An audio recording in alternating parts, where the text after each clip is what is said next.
West here, reporting from Houston, Texas for Climate Desk. Now, one of the biggest uncertainties in climate science right now is the role of clouds.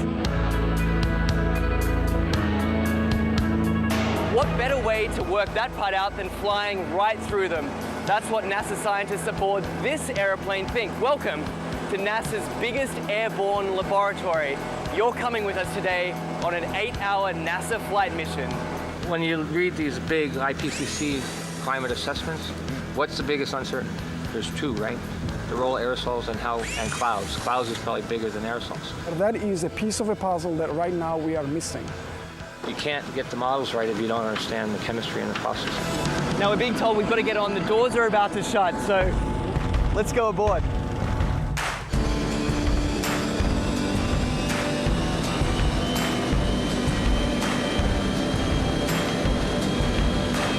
Every time you turn on the weather, every time you hear a climate change prediction, that information has to come from somewhere. And it starts by getting sucked out of the air from planes like this.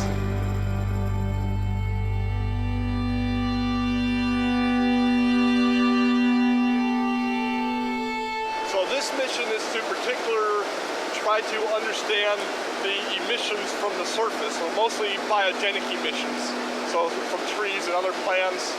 Right now we're flying to our very first part of this experiment on the DC-8.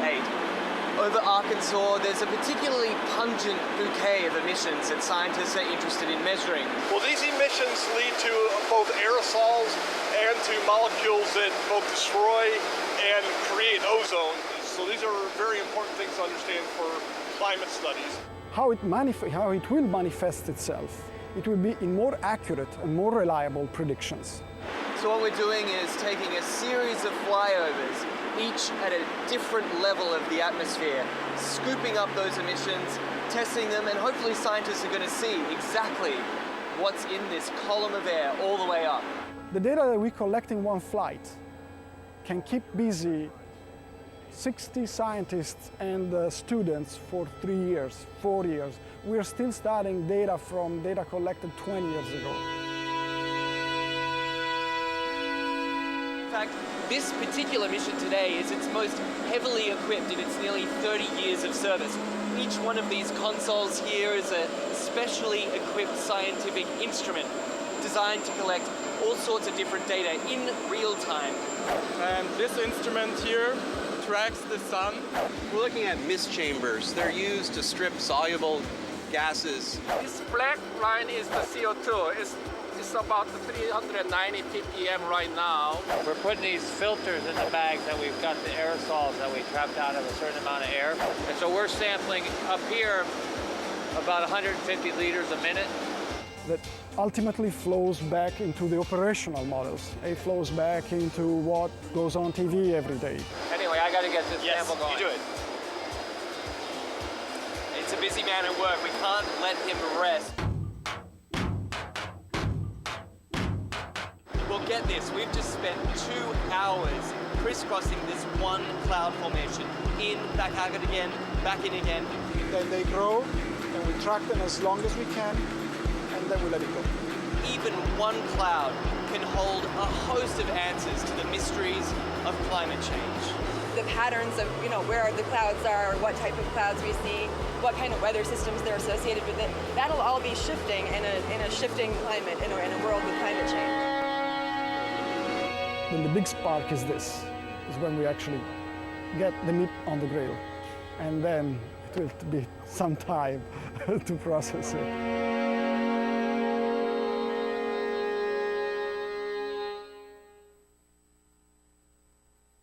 What the frack? What the frack? What the frack? What the frack? President Obama, are you fracking kidding me? Reopen the EPA studies. In Texas, Wyoming, and Pennsylvania. Fracking pollutes our oceans. Fracking poisons our water. Fracking makes climate change worse. Fracking relies on toxic chemicals that cause cancer. Ban fracking now. Ban fracking now. Go on.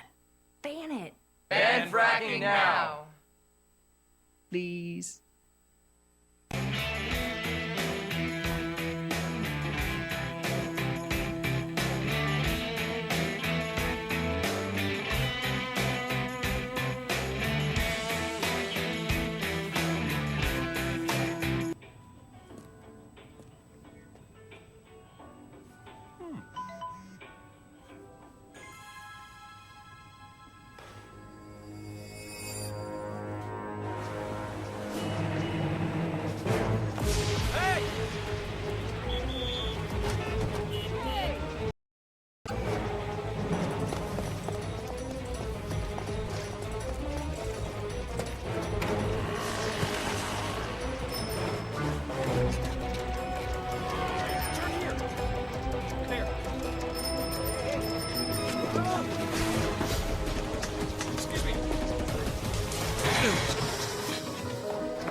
Same time next week? Well, of course. Put away a few bucks, feel like $1 million. For free tips to help you save, go to Feed the Pig.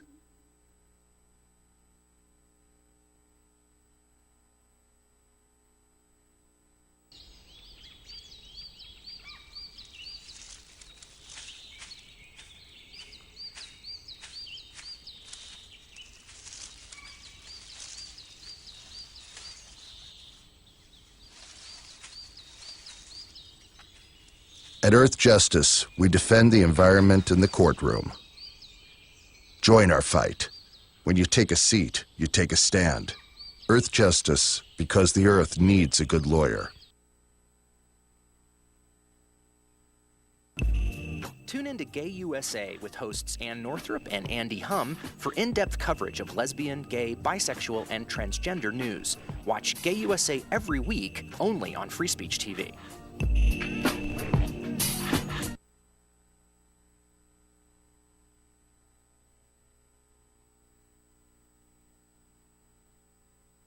We came here to Foster City, where we're going to watch UC Berkeley, a University of California SWAT team, do a hostage rescue scenario.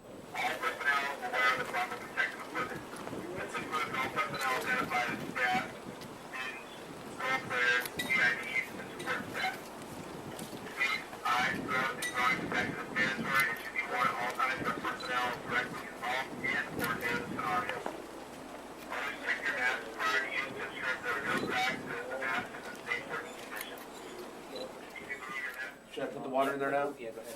So this is like some kind of chemical agent? Yeah. Copy, we're ready. I'm gonna get shot. I already know it, dude.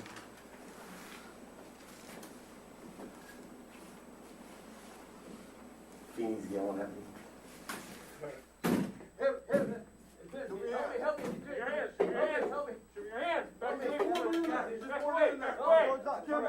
Gentlemen, we have a chemical. We need to pull our person out. Get these guys out of here. Pull them out. Pull them out. Pull them out. Put your hands on your face. Put your hands on your face.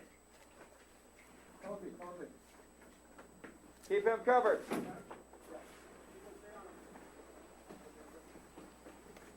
Your head up. He's got a shotgun back there. That's all right. Keep his hands up where we can. Hands on your face. Hands on your face. On your face. Someone cover me. I got a holster up, bro. Okay, pull him around the corner. Pick him up. Get him out of the building. Quickly. We've got this.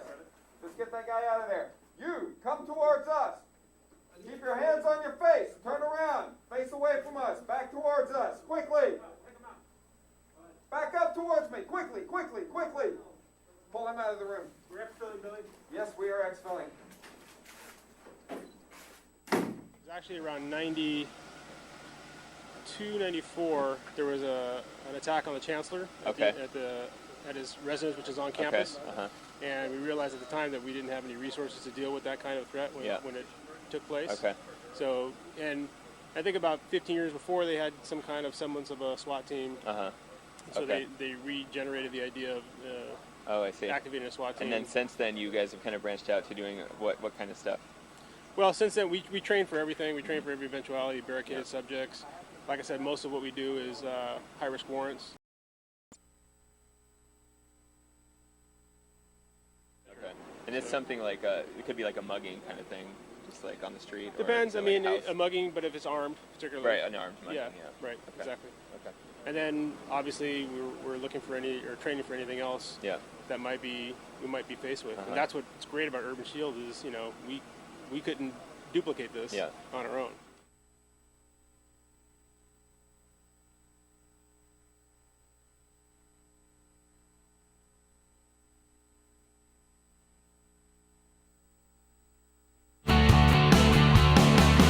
Broadcasting around the nation, on your radio, on your TV, and online. This is The Bill Press Show. Good morning, everyone. This is The Bill Press Show. I am Evan McMorris Santoro, White House reporter for Buzzfeed News. I am filling in for Bill on this Friday from a news-filled week, by which I mean Trump-filled, by which I mean we're going to talk about Trump a lot. So we got a big week coming up next week. We got the big presidential debate coming up. So we're going to talk a little bit about that. We have a lot of great guests coming on, talk about all the stuff that's been going on in Washington this week. It's, the quiet of summer sort of myth about Washington is complete hokum, really, because, this happens every time. And we've had news coming out of our ears for the past 7 days, and we're going to talk about it all. With me, as always, in the studio, I'm here hosting for Bill, and people who make sure that I can do it and don't look like a total idiot. Peter Ogburn is with us. Peter. Hey, Evan. Good morning. How are you? I'm doing well, man. Thanks for coming in. Are you feeling classy? Oh, I'm very classy. Classy like Trump? I'm very classy. I'm always classy. Pure class. We got Elisa back there. Hey, happy Friday. Are you feeling classy? Pretty classy. All right, that's good. We got Ray Rogers screening the calls. I assume you're feeling classy. That's a wave. She's feeling very classy. I want a classy wave, by the way. That was a classy wave. And Monty is very classily running the video out there.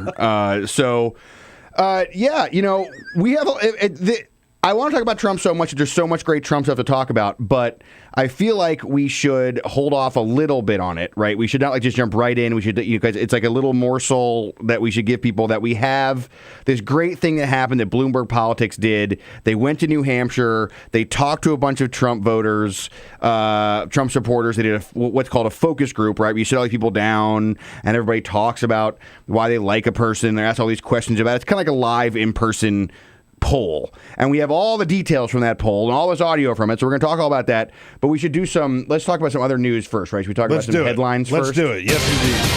This is the Full Court Press. Just a couple of other stories making news. Evan, you're going to like this story. You know the show Top Gear? I do. It had gone away, the hosts had gone away, Jeremy Clarkson, because he had a little bit of a problem where he punched a producer, among other things. Yeah. Punched a producer, some racism, a little bit of international racism. incidents. Yeah. Good news, though. He's coming back. Yeah. Amazon Prime has picked up James May, Richard Hammond, and Jeremy Clarkson, the three hosts of Top Gear when it was at its prime. Some people would argue it's going to be made available worldwide in 2016. They are no longer with BBC Two, of course, after the row that I just mentioned. Yeah. But they are going to be coming good use back. of row. That's a British. You like that? It's a row, yeah. You like that? Also known as an unprovoked physical attack. Right. As they call it. But they're coming back. He's going to get a second shot here, and hopefully he doesn't, knock anybody out this time. Well, this Amazon thing, I like the show Top Gear, and it is sort of funny that it was all sort of fun and games for some reason with Jeremy Clarkson's kind of stereotypical old British manness. Yes. Until he punched a guy. Right. And so now it's cute just, and funny, and just don't punch a guy. You're right. That's all you got to do. Yeah. That's how hard is that? For him, hard. So we'll see how long this lasts. Let's see how long this goes. Okay. Breaking news. Just announced just mere moments ago, the 2022 Winter Olympic Games will be hosted by Beijing again. Remember, they hosted the Summer Games not so long ago. There was only one other candidate to host the Winter Olympics in 2022. That was Almaty in Kazakhstan. Yeah, they thought that Beijing would do a better job. Well, apparently this is the first city to ever host the Summer and Winter Games. Yeah, it's interesting considering. You think with climate and everything that would be weird, but I'm a little disappointed because I like this Almaty just because their slogan, their motto for the Olympic Games was "Keeping it real." Keep it real. Keep it real. Which I don't know. And their version, "Keep it real," was like, we're keeping it real, cost effective. Keep it real. I thought they were hosting the 1994 Winter Olympics. Right. Unfortunately, I guess like all the critics who mentioned like Kazakhstan's regime and also the environmental impacts of the bid and an idea that spending money on it would take money away from schools and infrastructure also kept it real and kept it more real, I guess, than the people who tried to get the thing. I wish they had just a ton of 90s era slogans that they had used, right? Like, Almaty, Kazakhstan, can't touch this. or everybody has to compete wearing Zubaz and Reebok pumps. Right. Don't give it to us. Not. Psych. Yeah, and Beijing actually did a pretty good job of the Olympics in 2008, so I'm excited to see what they do this time. You recall Beijing the last time, they both controlled the weather briefly because they had to get all that smog out of there. And then they did the best thing, worst thing, but they did this thing where they had this young girl sing a song welcoming you to Beijing, but they determined that the girl that was the best singer wasn't the cutest, so they fired her. Oh, yeah. And they brought in a cuter girl to sing the lip synced version of the less cute girl singing, and then they told the press that that's what they did. They're like, I'm sorry, she wasn't cute enough, she's fired. It's because they care. It's a rough ride, She's 8 years old or something like that. It was amazing. It's a cruel world, anyway. kid. All right, so Beijing is back, folks. Beijing is back. Got your DVRs. And one final story. Congresswoman Jackie Speer, good friend of the show, she unveiled the USPS Shipping Equity Act. Do you know what that does? I don't know. It is going to repeal the prohibition of the Postal Service from shipping beer, wine, and spirits to consumers. Right now, you can't ship alcohol through the Postal Service. And Jackie Speer says, hey, maybe this is the shot in the arm that the Postal Service needs, is to have Americans have alcohol shipped to them through the mail. It can't hurt. Right? I mean, you know. So she's saying she wants to push this through. Again, it's the USPS Shipping Equity Act. And they're going to end this ban on shipping alcohol through the Postal Service. Well, as anyone who's ever written fragile on a box knows, I think the result of this is going to be a lot of mail trucks that smell a lot like booze. Yeah.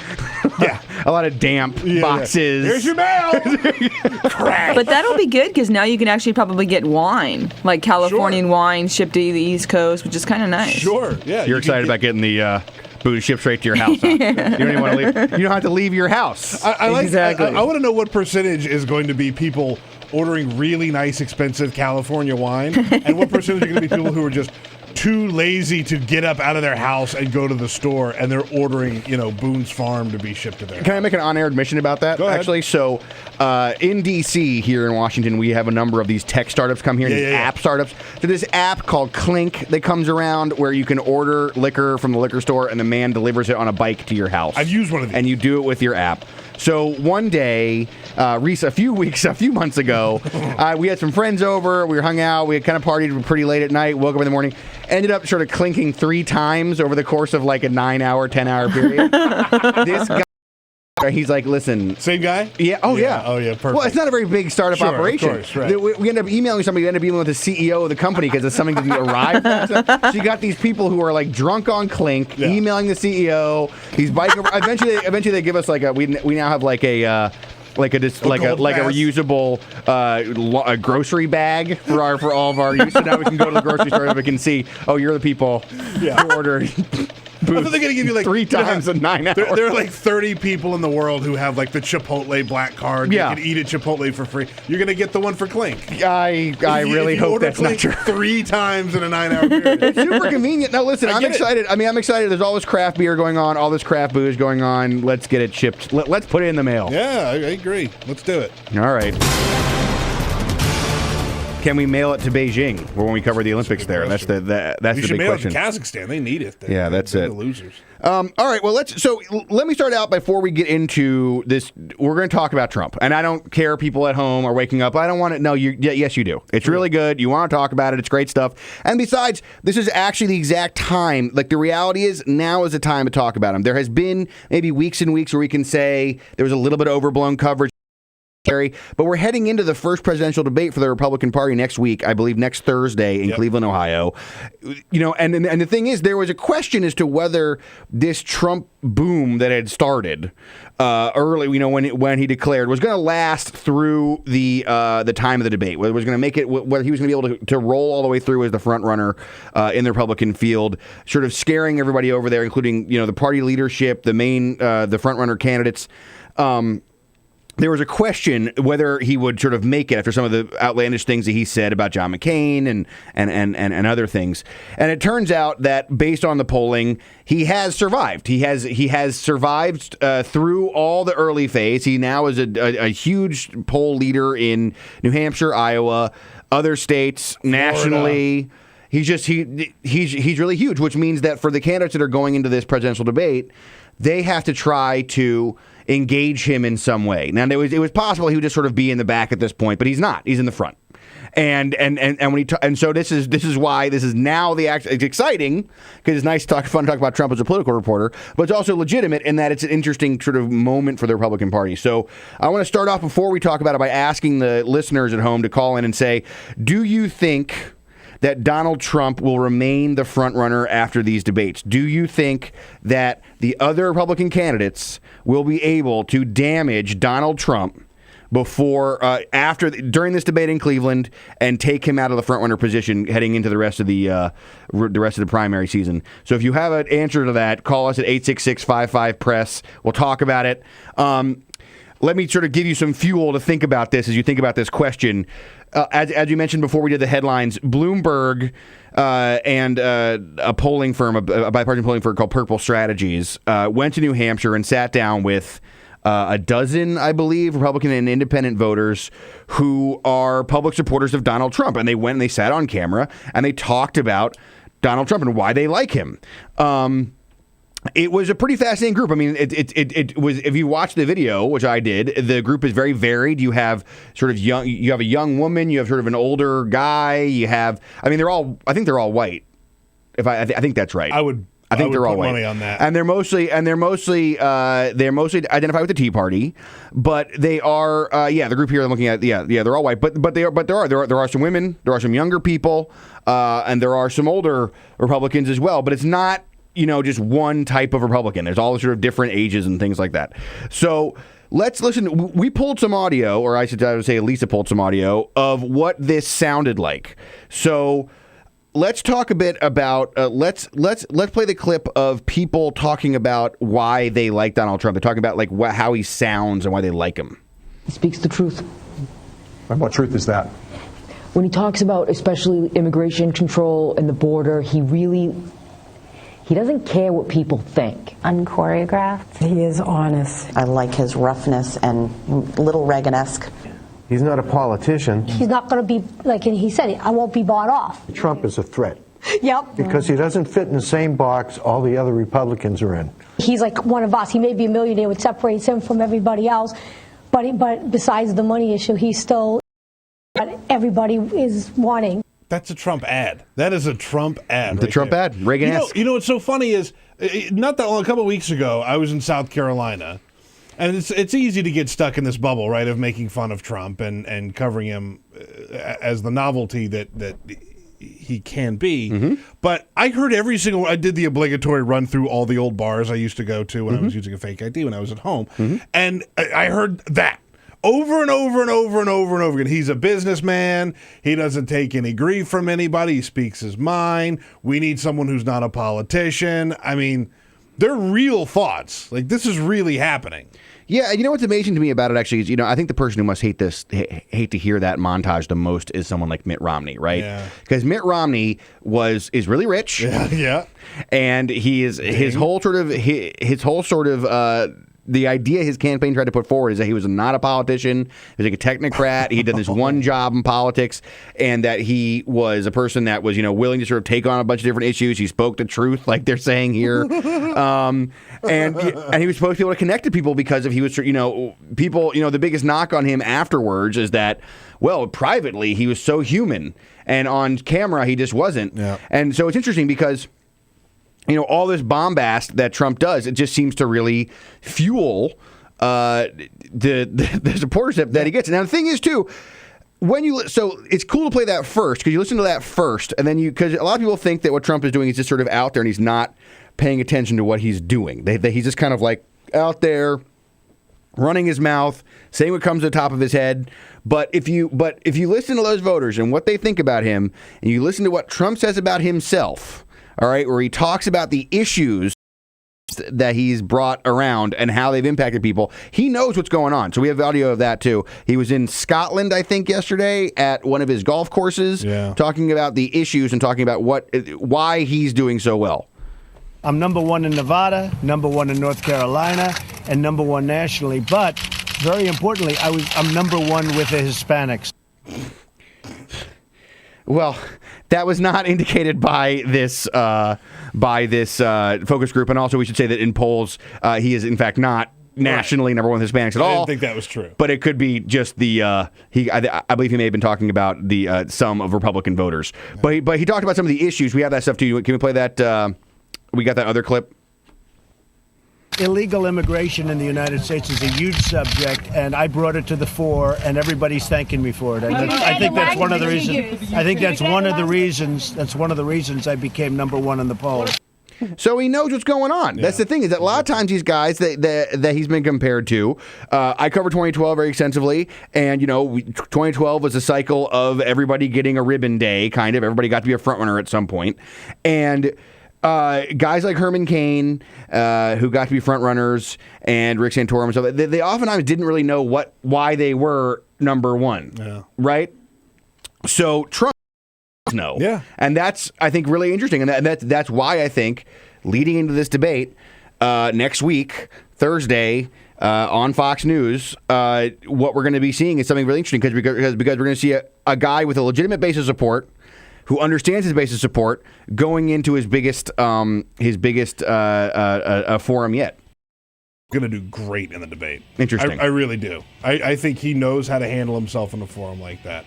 Well, we'll talk more about this later. When we come back, it's the Bill Press Show. I'm Evan McMorris Santoro. Stay with us. We got a lot more stuff coming up. This is the Bill Press Show.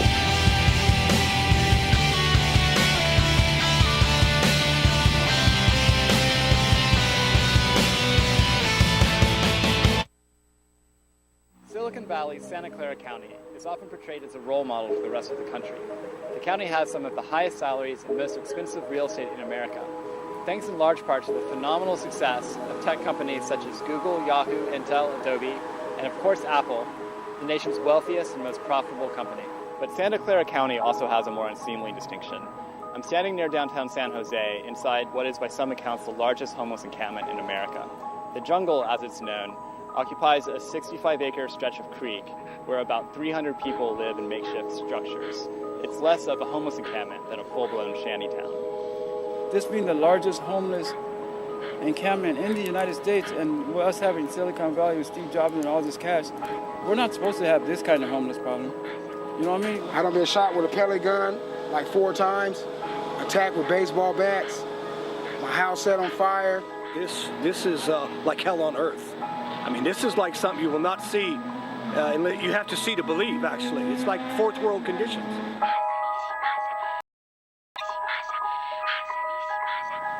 Hi, have you ever heard of a place called the Jungle?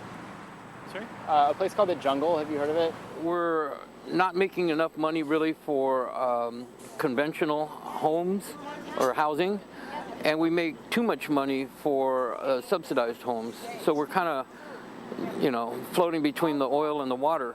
We told the landlady here if it would be possible to continue staying here. She said, no, you got to go. I already rented it out. We went and loaded things into a storage facility, and it's still there.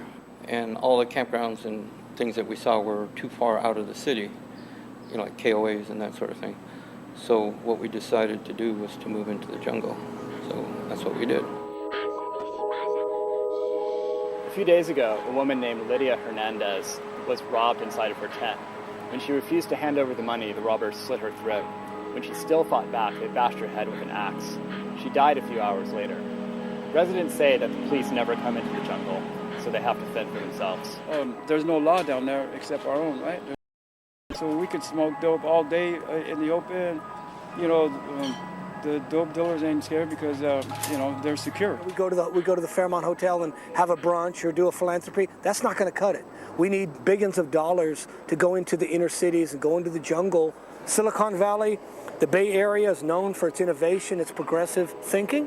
It's one of the most progressive pockets in the United States, if not the world, and certainly one of the wealthiest. If we can't do it here, it won't happen anywhere. It's got to happen here.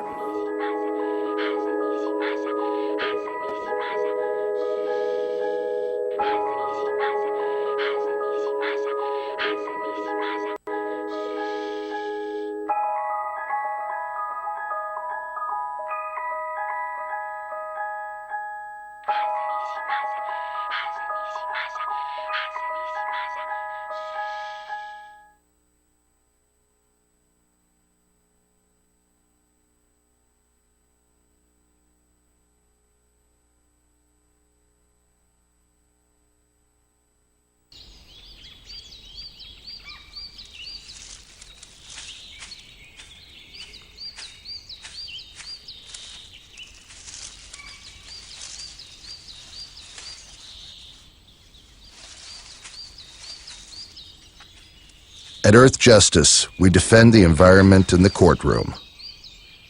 Join our fight. When you take a seat, you take a stand. Earth Justice, because the Earth needs a good lawyer.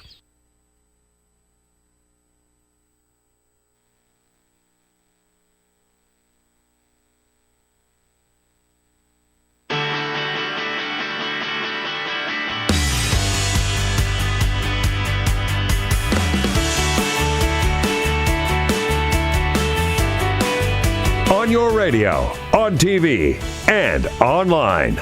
This is The Bill Press Show. It is The Bill Press Show. I am Evan McMorris Santoro, filling in for Bill on this Friday. We are back. We are talking about Trump. We're talking about this amazing focus group in New Hampshire that about Trump, and we have. I asked earlier for some calls. People thinking that whether Trump was going to survive these debates, and call in and tell us what you think. 866-55-PRESS. Is Donald Trump going to be able to make it through these debates? Is he going to be a frontrunner coming out of it? Are they going to be able to stop him in the debates? We have a caller on the line, Sherry in Chicago. Good morning, Sherry. Oh, good morning, everyone. Love your show. I tell you, to me, this is. I think of one word. One word is Bertha. The man knows how to play a crowd. I mean, it's his profession. So this is all theater to me. I think of him. I think of Herman Cain. I think of Fred Thompson. We all remember Senator Fred Thompson, how popular he was, how he could answer a question a question. I mean, and just went away like a burp after a healthy Thanksgiving dinner. I think he'll fade. He'll fade because, I mean, he'll fade when they tell him to. This is all theater. It's all scripted. Okay. All right, Sherry. Well, thank you very much for calling in. That's interesting. So the Trump conspiracy theory. We'll explore that more when we come back after the break. This is Evan McMorris Santoro on the Bill Press Show.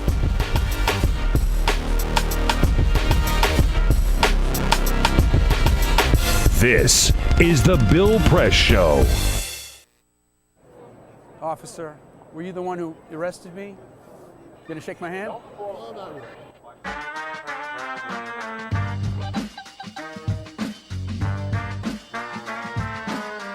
So I got invited to host a vigil called Carry the Names. And that's what they were doing, carrying the names of the people who were victims of deadly police force. Michael Brown, Eric Garner, Akai Gurley. I got a motion from Dragonfly from Stop Shopping Choir, and I started preaching. I preached up a storm as best I could, but about a minute and a half into my sermon, the place was flooded with police, Homeland Security, National Guard, state troopers, and I was pushed over and handcuffed so fast, down in the jail, down in the basement. Before you know it, I was out the door, put in prison overnight.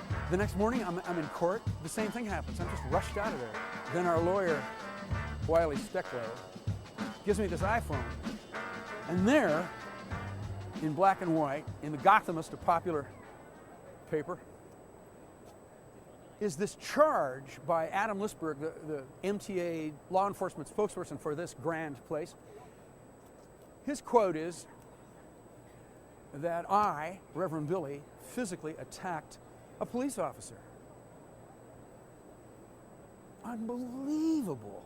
The feeling of being robbed of my work and life and identity, just the fiction. I did not touch anybody. I did not look. I know how to do this. I'm trained in nonviolence. I did not do anything. It was right here. It was right here. It happened right here. I was simply arrested while I was speaking and taken away, and that's it. The cold feeling in my city, the city that I love, that city spokespersons whose salary I pay for with my taxes, that they would say this. I could just feel the rending apart of the community, that we are not that close. We're not. They are willing to say this, and they think that they can just say anything about anybody and get away with it.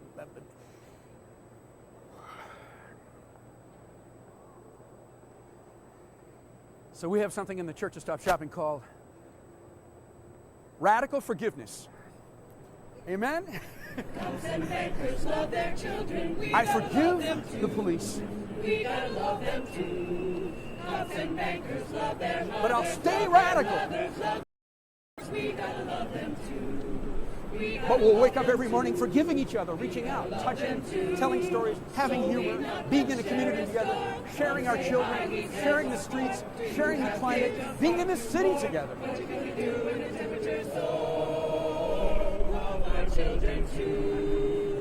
forgiving each other, being grateful to each other, helping each other out, living together, living together. I got a daughter just turned 4. What do we do in the superstore? What the blood and the gore? The water's rising through our door. Love our children too. Love our children too. Amen. Earth-alleluia.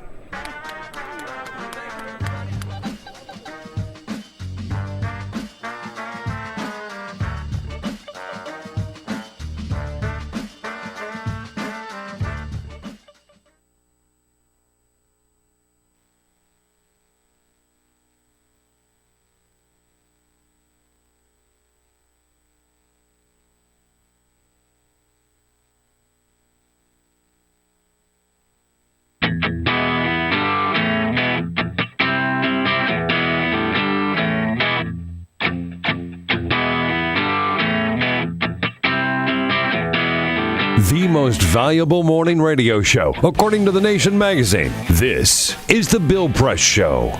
This is Evan McMorris Santoro, the most valuable guest host on radio. Facts.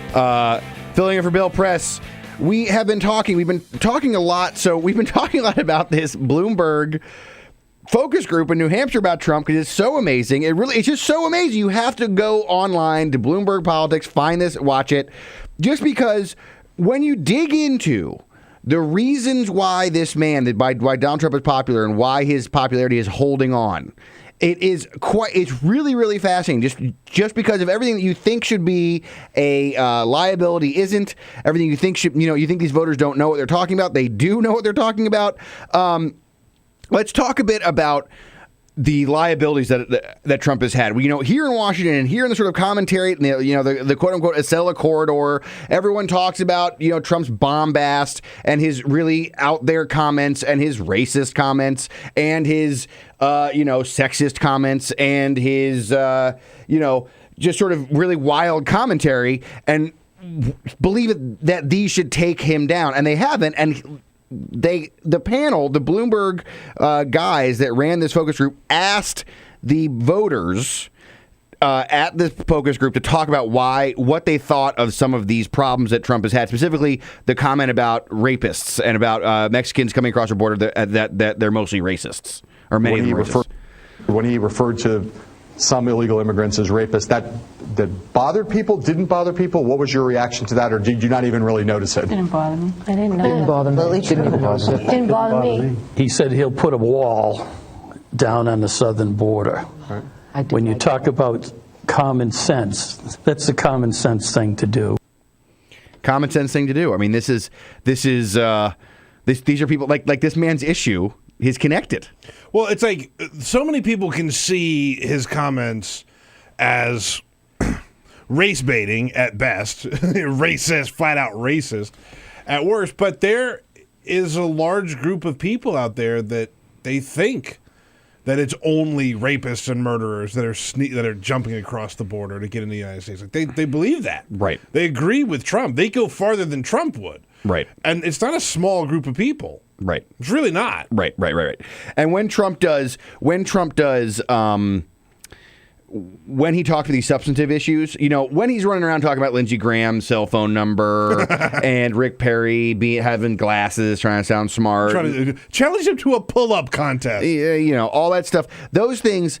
The Republican field is happy when he does those things. Yeah. When we talk about the substantive issues, this is what happens, is that now when you go in there and you're Jeb Bush and you're trying to have a message that resonates in a more general election audience than build a fence and many of Mexican immigrants are rapists thing that Trump says, and you want to push back against that, These are these voters who they're not going to hear it. They think a wall is a common sense solution. Yeah. So yeah, like I said before, call in if you want to tell us what's your opinion of what's going to happen in this debate next week, what Trump is going to be able to do, will he survive or not against sort of onslaught of these Republicans that have to stop him. 866-55-PRESS.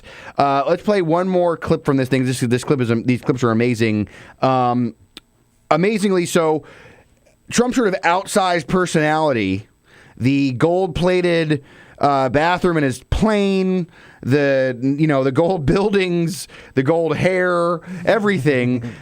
This is not, to me, scream common man. This is not to me to scream like person that I can identify with. However, these voters in New Hampshire feel differently about that. I knew that he was a wealthy, successful man, and I remember asking my mother if I could write him a letter to ask him how he made his money so that I could do it too. Even as a very young kid, the word Trump sort of meant rich to you. It meant success. Success. I think he's a successful person. He's successful. I want to be a billionaire. How can I begrudge him that? He worked hard. He worked hard. He worked hard. He worked hard. I mean, by the way, he also inherited a lot of his wealth from his wealthy father. And he gamed the system. He's filed for bankruptcy 5 times. He openly acknowledges the fact that he played the system to make the money that he made and keep the money. Or, people would say shrewd. I mean, he was shrewd about the system. Sure. But this kind of thing, so if I'm sitting here in the RNC headquarters and I'm hoping that this goes away so I can have a general election candidate that can beat the Democratic frontrunner at this point, Hillary Clinton or whoever it ends up being, I think I'm a little bit nervous when I see stuff like this. Yeah. Because where's the weakness? Now, if you read the article about it, they do say that a possible weakness for Trump so far is this idea of his kind of flip-flopping throughout his life. He's written books saying he loves Hillary Clinton, saying he loves single-payer health care. Now he's saying he hates single-payer health care. He doesn't like Hillary Clinton. So these kind of things, he's changed a whole lot over his sort of, what do you call it, like a sort of political gadfly status before he became an actual candidate. Yeah, I have all the faith in the world that the Donald Trump bubble is going to burst at some point, right? They generally do. Yeah, I really do. I think that something's going to... But I don't know what it's going to be. Right. That's going to bring him down. But I do think you bring up a good point about the RNC, right? Like, they're going to have to, at some point, figure out what the hell they're going to do with this guy. Either he sort of peters out and turns into nothing on his own, or they're going to have to figure out how to either embrace him or distance themselves from him. They haven't distanced themselves from him at all. Through all of the, the Mexican comments, the John McCain getting captured comments, all this stuff, nobody's really smacked him down over that. Well, when they do, like the McCain thing, that led to everybody sort of coming at him. Yeah, I guess even Reince Priebus, everybody came at him, the chairman of the RNC. Rick Perry actually has been out there. I mean, you talk about the pull-up contest, but he's actually been out there he's slamming this guy. Been slamming him over and over. But as he slammed him, a recent poll just came out now. And of course, right now the polls, we always say the early polls are stupid, but right now they matter because of this debate next week. Yeah, they do. And so the reality is, so Perry goes out there, goes at Trump hard, does exactly sort of what the Morning Joe crowd in the world want these Republicans to do, and he goes down in the polls, and John Kasich from Ohio goes up. Yeah. So Rick Perry, who has spent a week and a half bashing Trump, may be off the stage, and John Kasich, who has not been. So let's talk a little bit about what you guys have to say about it. We have a call. We have some comments online. So let's quickly take the call first. We have Aaron in Winchester, Virginia. Aaron, good morning. You're on the Bill Press Show. Hey, good morning, guys. I just wanted to say I'm a Democrat, but I absolutely love Donald Trump and what he's doing right now because he's so straightforward. He's actually speaking truly how the Republicans feel, though they may not say it in that manner and whatnot. But as far as policies on immigration and other things, they definitely vote that way. But they just, more skill as far as debate-wise and how to double talk a lot. But he actually truly represents a lot of how that base feels. I think that's why he's generating so much early on support right now. Interesting. All right. I think there's some truth to that. I do think there's some truth to that. This is at least. I mean, this is exactly what the nightmare scenario for someone like Jeb Bush is. Jeb Bush, who still has. I mean, people. He's still.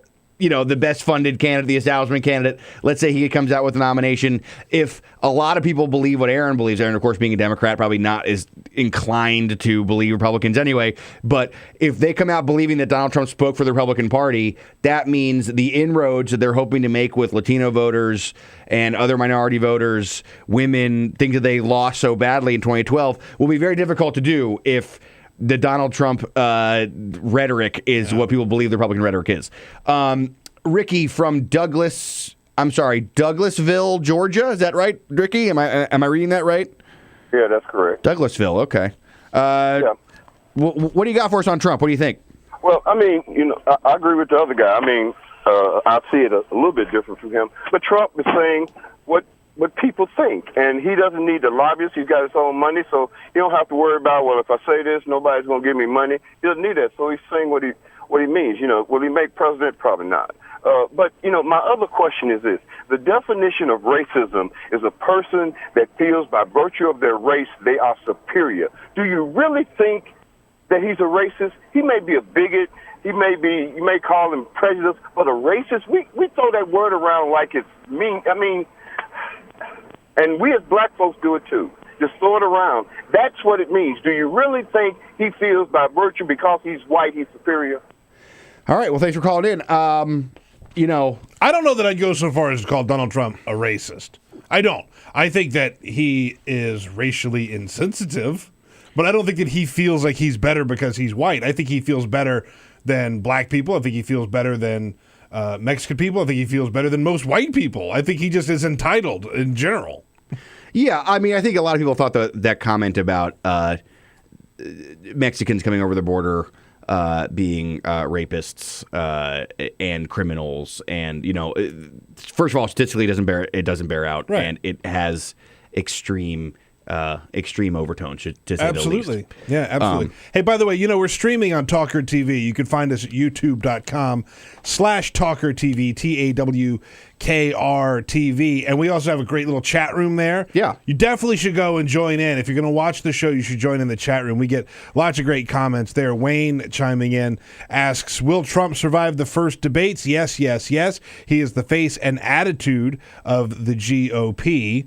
Amanda says Trump is the best thing for the Democratic Party right now. He's just a moron. And another Amanda says, holy smokes, Evan, you are both smart and hot. Ooh. At 6 o'clock in the morning. If I can tell you the number of times people on chat rooms anonymously have reached out in that way. Yeah. Well, thanks, Allison. It happens. Thank you very much. I don't know what to say to that. Just take it. What would Trump say? Yeah. He's also classy. Yeah, absolutely right. I'm also I'm a class act. Classy guy. Well, thanks for calling. Hey, listen, guys, let's keep participating. We have such a great show. We're this first hour has been a lot of Trump. We're going to talk to George Zornick from from the Nation coming up after the break. Just a great show. Stay with us. I'm Evan McMorris-Santoro, the hot one. This is the Bill Press Show, and we will be right back to round out this first hour. This is the Bill Press Show.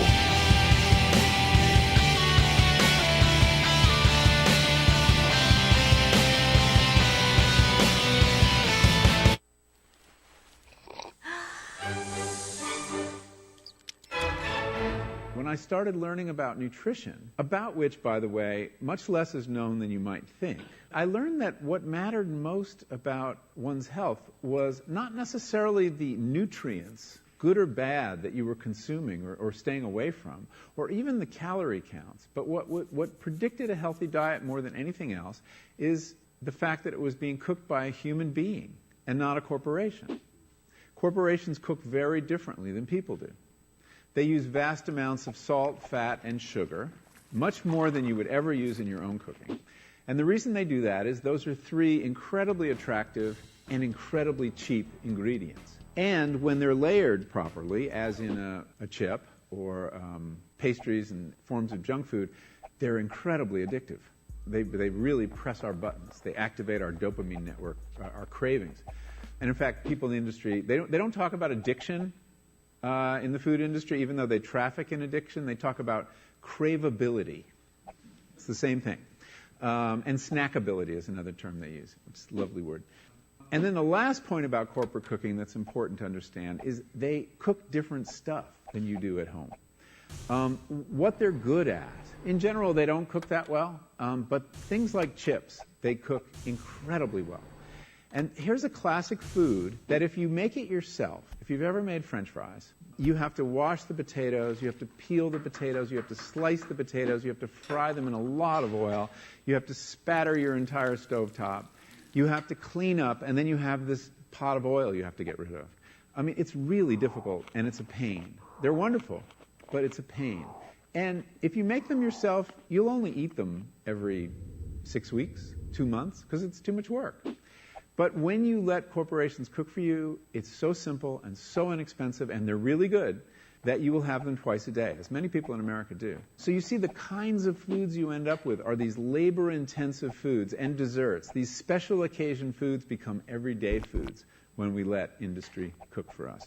Eat anything you want, just cook it yourself.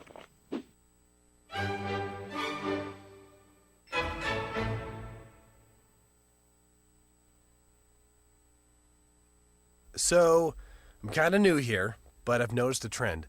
My human does this funny thing where she goes around and gets all my toys, and then she hides them in that basket by the door. You know, but it's always the same basket, and it's always in the same place.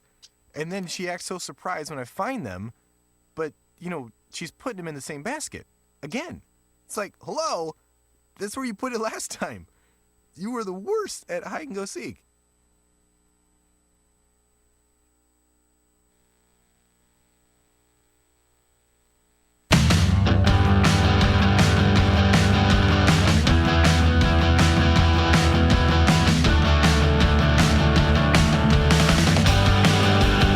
On your radio, on TV, and online.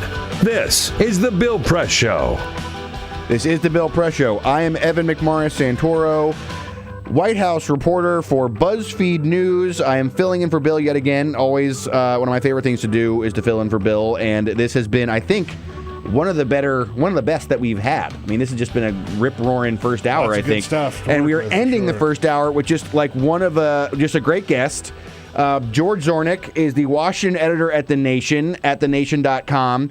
They just had a really great site redesign that I think is really a leading-edge site redesign. It looks really cool. I mean, I'm an online guy, obviously, working at BuzzFeed, so I'm sure their print edition looks great, too, but I read all my Nation online. It looks, they're what are they, 150 years old now, The Nation? You should have seen the website when they first started, 150 years ago. Yeah, it's really gotten better. You know what's terrible? Those dial-up speeds back then were awful. Bad. Oh, my God. Bad. You got to get that quill pen. Yeah. All right, George, are you with us?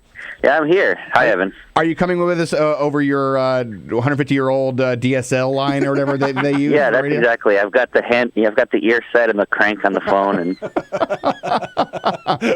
just like it was hard to get the can all the way in here with the string on it. Anyway, let's just make old-timey Nation technology jokes.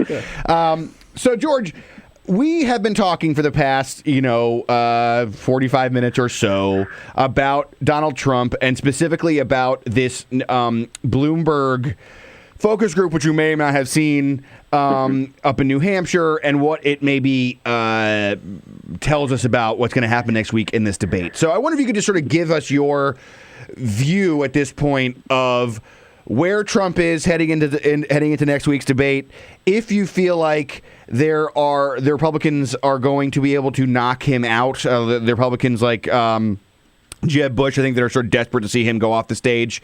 What's your general take on where he is heading into next week?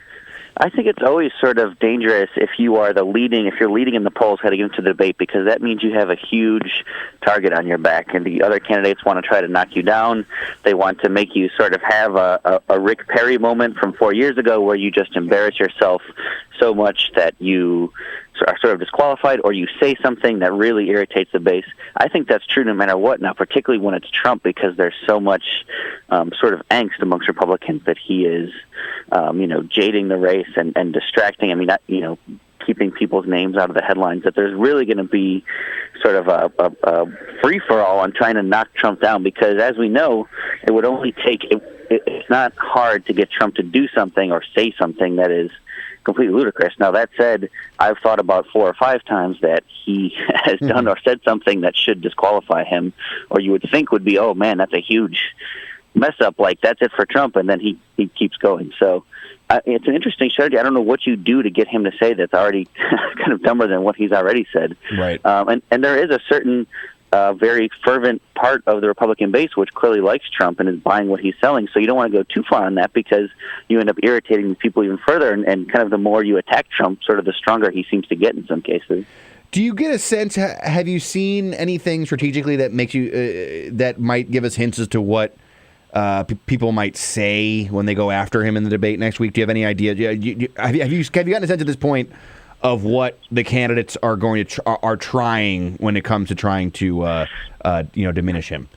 I think it depends who's coming at him. I think certainly someone like Jeb Bush is going to kind of tisk him and, really on the debate stage make it clear that, like, okay, this has been fun, but this is a guy who, is far too, if nothing else, far to the right, but too bombastic. And then there's other people like, Ted Cruz and more right-wing candidates who I think are going to try to bury him with praise. They'll say he's great. Trump is, and you've seen a little bit of this.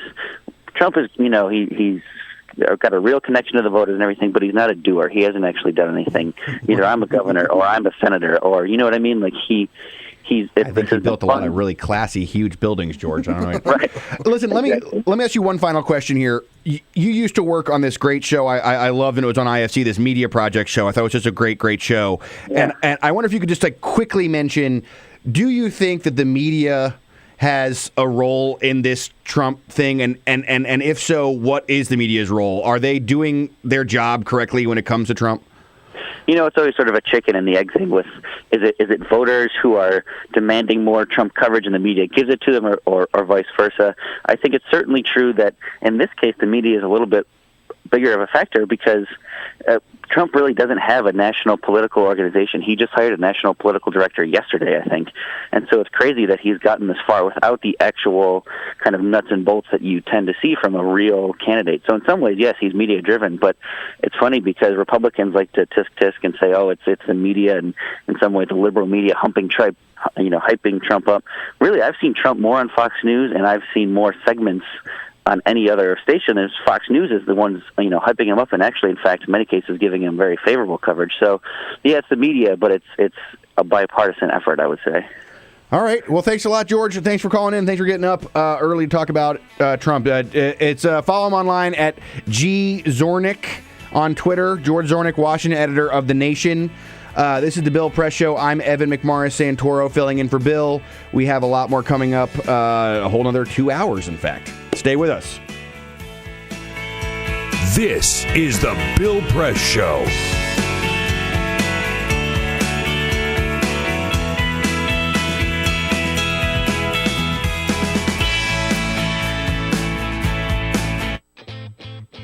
What gets you into college? Good SAT scores? High GPA? Lots of extracurriculars? Sure, but what you really need is money. If you don't have the cash, you'll need a loan. And we mean huge student loans, because the cost of college has risen 1,000% in the last 30 years. This means big money for the banks that collect fees and interest. Now, millions of young people are starting their adult lives with an average of $29,000 of loans on their backs. Altogether, we're talking $1.2 trillion in student debt. And more people are finding it impossible to pay them back. Welcome to the student debt crisis. The increasing demand for higher education and cuts to state funding gave colleges a huge incentive to keep inflating prices. I graduated about a year ago, currently in $35,000 of debt. I am in debt about like $25,000. I owe $23,000. I owe over $50,000 in student loans. 38.8 million Americans owe money on a student loan. And the biggest names in banking are making huge profits off the booming student loan industry. Sallie Mae, the largest provider of private student loans, made $949 million last year. They only give you about 6 months to look for a job. You have to start paying back the loan. It's very pressuring, especially nowadays. It's very hard to find a job.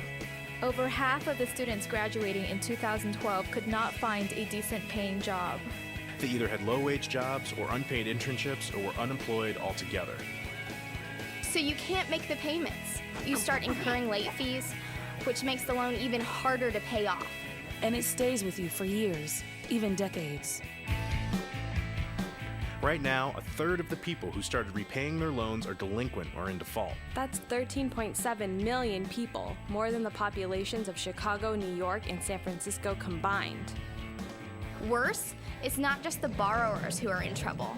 Many loans require co-signers. So if the student is unable to pay, that co-signer, a father, a mother, or a grandparent, is now on the hook. Even a grandparent's Social Security benefits can be garnished to pay the loan. We should have an answer to this. If you get really behind in your car payment or your credit cards, you can file for bankruptcy. But Congress has made it nearly impossible to discharge student loans through bankruptcy. Big institutions make big profits while students try to make ends meet under crushing debt. Is this how we want our education system to work? The whole point of going to college is to get the career you want, but lately that's been discouraged because no one can afford school. You get a job just to pay off your student loans. We need higher education, not higher debt. Sign up to end the student debt crisis at higherednotdebt.org.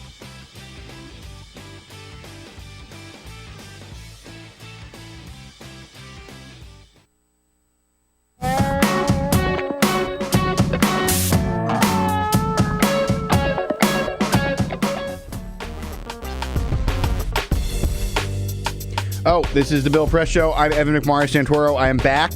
I was just staring into a camera, so I hope we caught that part for clipping purposes for the future.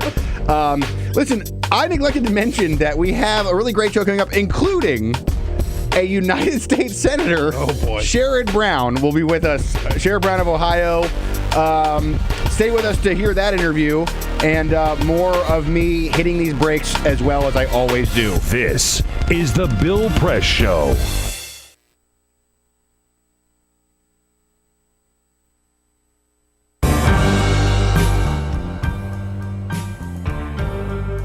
I'm a Piston fan. Their slogan was, "We come to work." That's what Detroit about. That's why they used it. It's a team thing. They won 2 championships, a team. There was no star.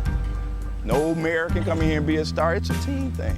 No governors can come in here and think you can do it by yourself. It's a team thing. You got communities. They got ideas too. The only thing wrong with Detroit, people had lost hope here. Residents, city workers, so much corruption. They lose hope. But I grew up here. I love this city. I think it can come back.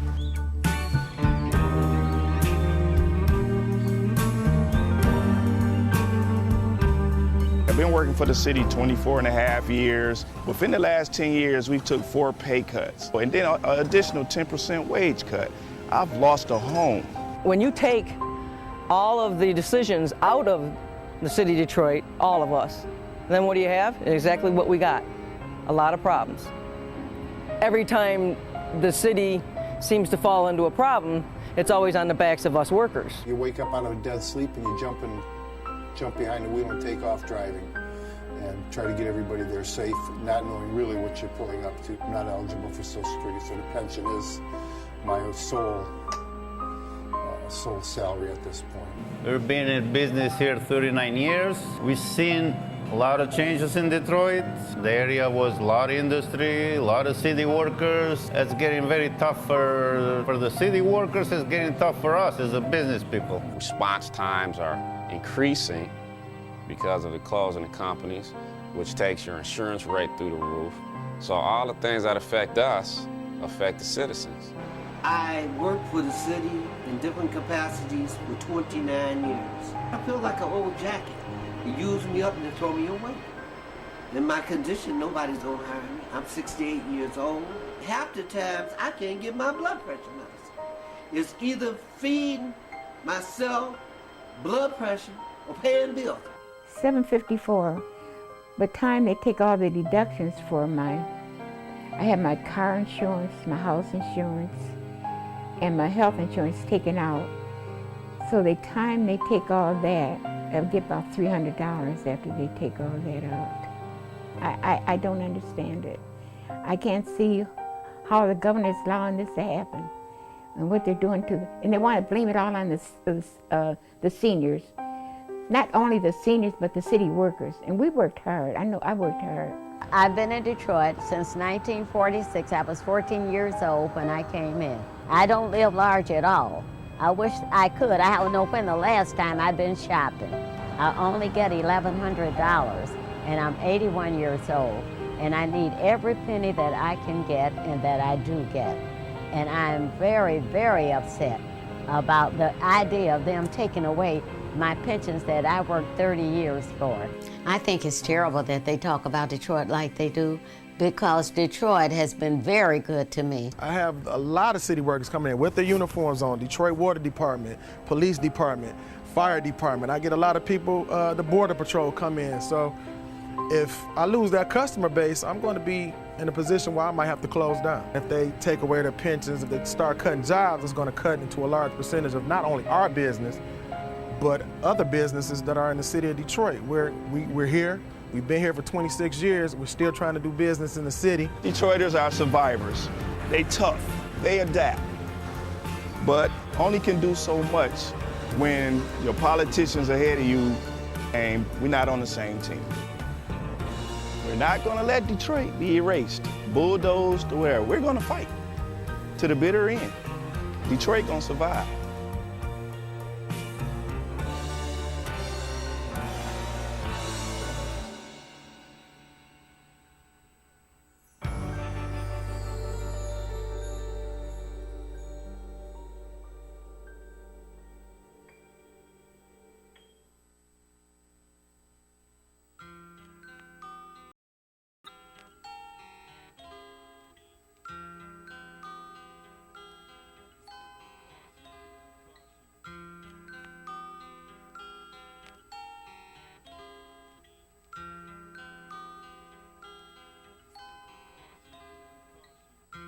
Just this month, my bill was like $138. Even at one phone call a week cost me $40 to $50 every month. I am living on a fixed income of SSI, so this is really a great hardship. Families are being punished. When they incarcerate your children, they incarcerate the whole family.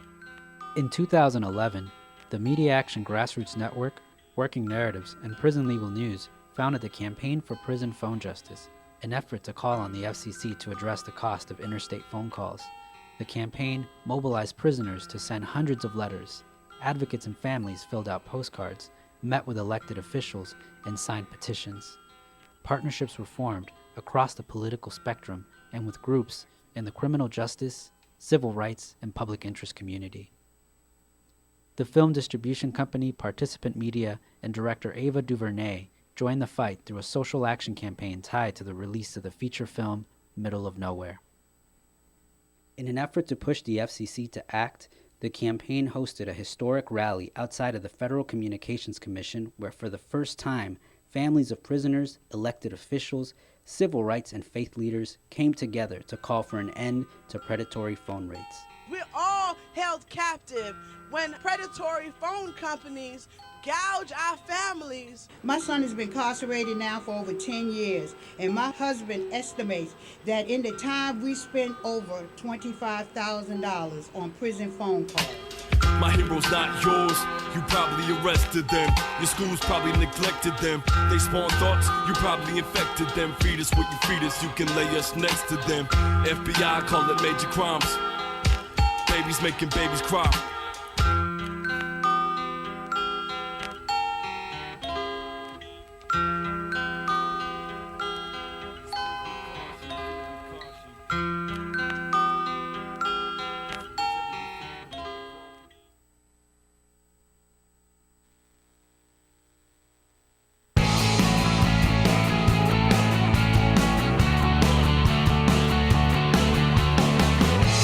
Broadcasting around the nation, on your radio, on your TV, and online.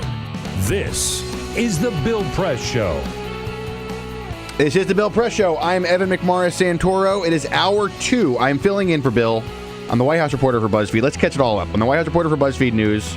We're hour 2 of the show. We have a big show. We have a big hour coming up. We got Sherrod Brown, senator from Ohio. We've got a lot more stuff coming up to talk about. We've got, news coming out of our news holes. Everywhere there can be news, there's news. We're just newsing everywhere. Let's move right in because we only have a few minutes before we get to the senator. So we have some more headlines to talk. Let's talk about some more headlines before we get to Senator Brown. Yeah, sure. Let's do a little full court press. This is the Full Court Press. Just a couple of other stories making news. Hey, it's hot outside, Evan. How hot is it? I'm glad you asked. In the city of Bandar Mashahar, they set a near world record yesterday for how hot it was. When they factored in humidity, it was 154 degrees. Oh, my God. Right? This is in Iran. Now, the actual air temperature was 110 degrees. The dew point was temperature of 90. So if you use NOAA's calculator, that computes to a heat index of 159 horrible degrees. Believe it or not, that is not a world record. The world record is from Darhan, Saudi Arabia. In 2003, they set a heat index for 160. It's a dry heat, though. It's a dry heat. It's a dry heat. Yeah, you roast a turkey in a dry heat, It's too. a dry heat. Yeah. So, yeah. Honestly, it's a dry heat. It's pretty hot out there. That's all I'm saying. Pretty exciting times earlier this week at the Comedy Cellar in New York.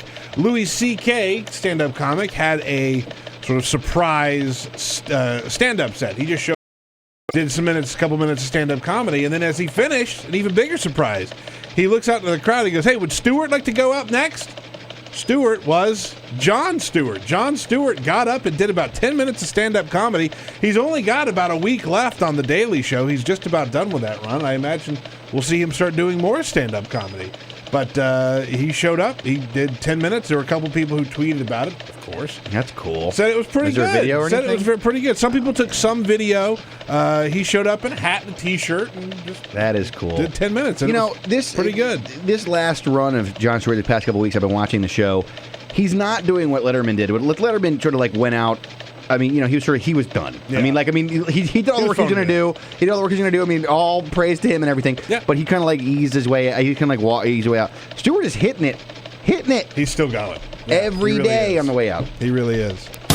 And Starbucks is on the receiving end of a $2 million lawsuit because Cheryl Kingery of Clinton, Utah, went into a Starbucks and says that she was, quote, served a drink that contained a cleaning solution used on coffee and espresso machines. That someone hadn't cleaned out the coffee maker properly, and they served her a mix of coffee and cleaning solution. She suffered burns on her mouth and esophagus, caused severe nerve damage and chronic burning mouth pain. She is seeking $2 million. What the hell are they cleaning those coffee machines with? Right? Yeah, right? I was either going to go that way with that joke, or I was going to go with the in another year. Let me try for that. I'll tell you, they're going to call that the kombucha. You're gonna put some soy milk in it. I'll get one of those Kibachitos. Hey! What I gotta tell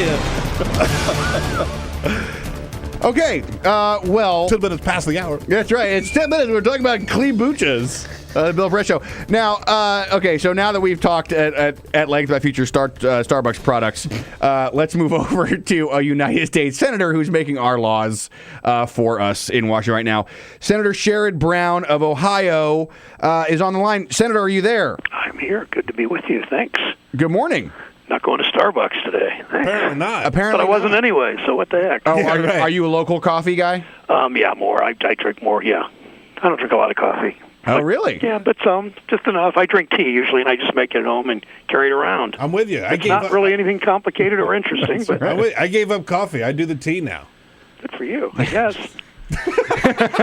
I'm actually doing a news conference in Columbus today with about something called powdered caffeine. You can buy in some sort of health food stores, probably the supplement stores, whatever, bags. You can buy a bag of powdered caffeine that people add to drinks to get more energy. The problem is 1 teaspoon of this stuff is the equivalent of 25 cups of coffee immediately in your bloodstream. And there's a young man a year plus ago in Northern Ohio that was 3 days from his graduation, and his friend had bought some of this stuff, powdered caffeine, and he added some to a drink, and he didn't know how potent it was, and he died from it. And and there's just, I mean, you obviously this stuff it's on the market for industrial use for companies that process the industrial the energy drinks, but it shouldn't be on the market to buy individually. We're trying to get the FDA to ban it. There's just no good reason that stuff can be sold the way it is. Yeah, that stuff. You're right. That sounds awful. I was going to say, I think I've seen a movie where Johnny Depp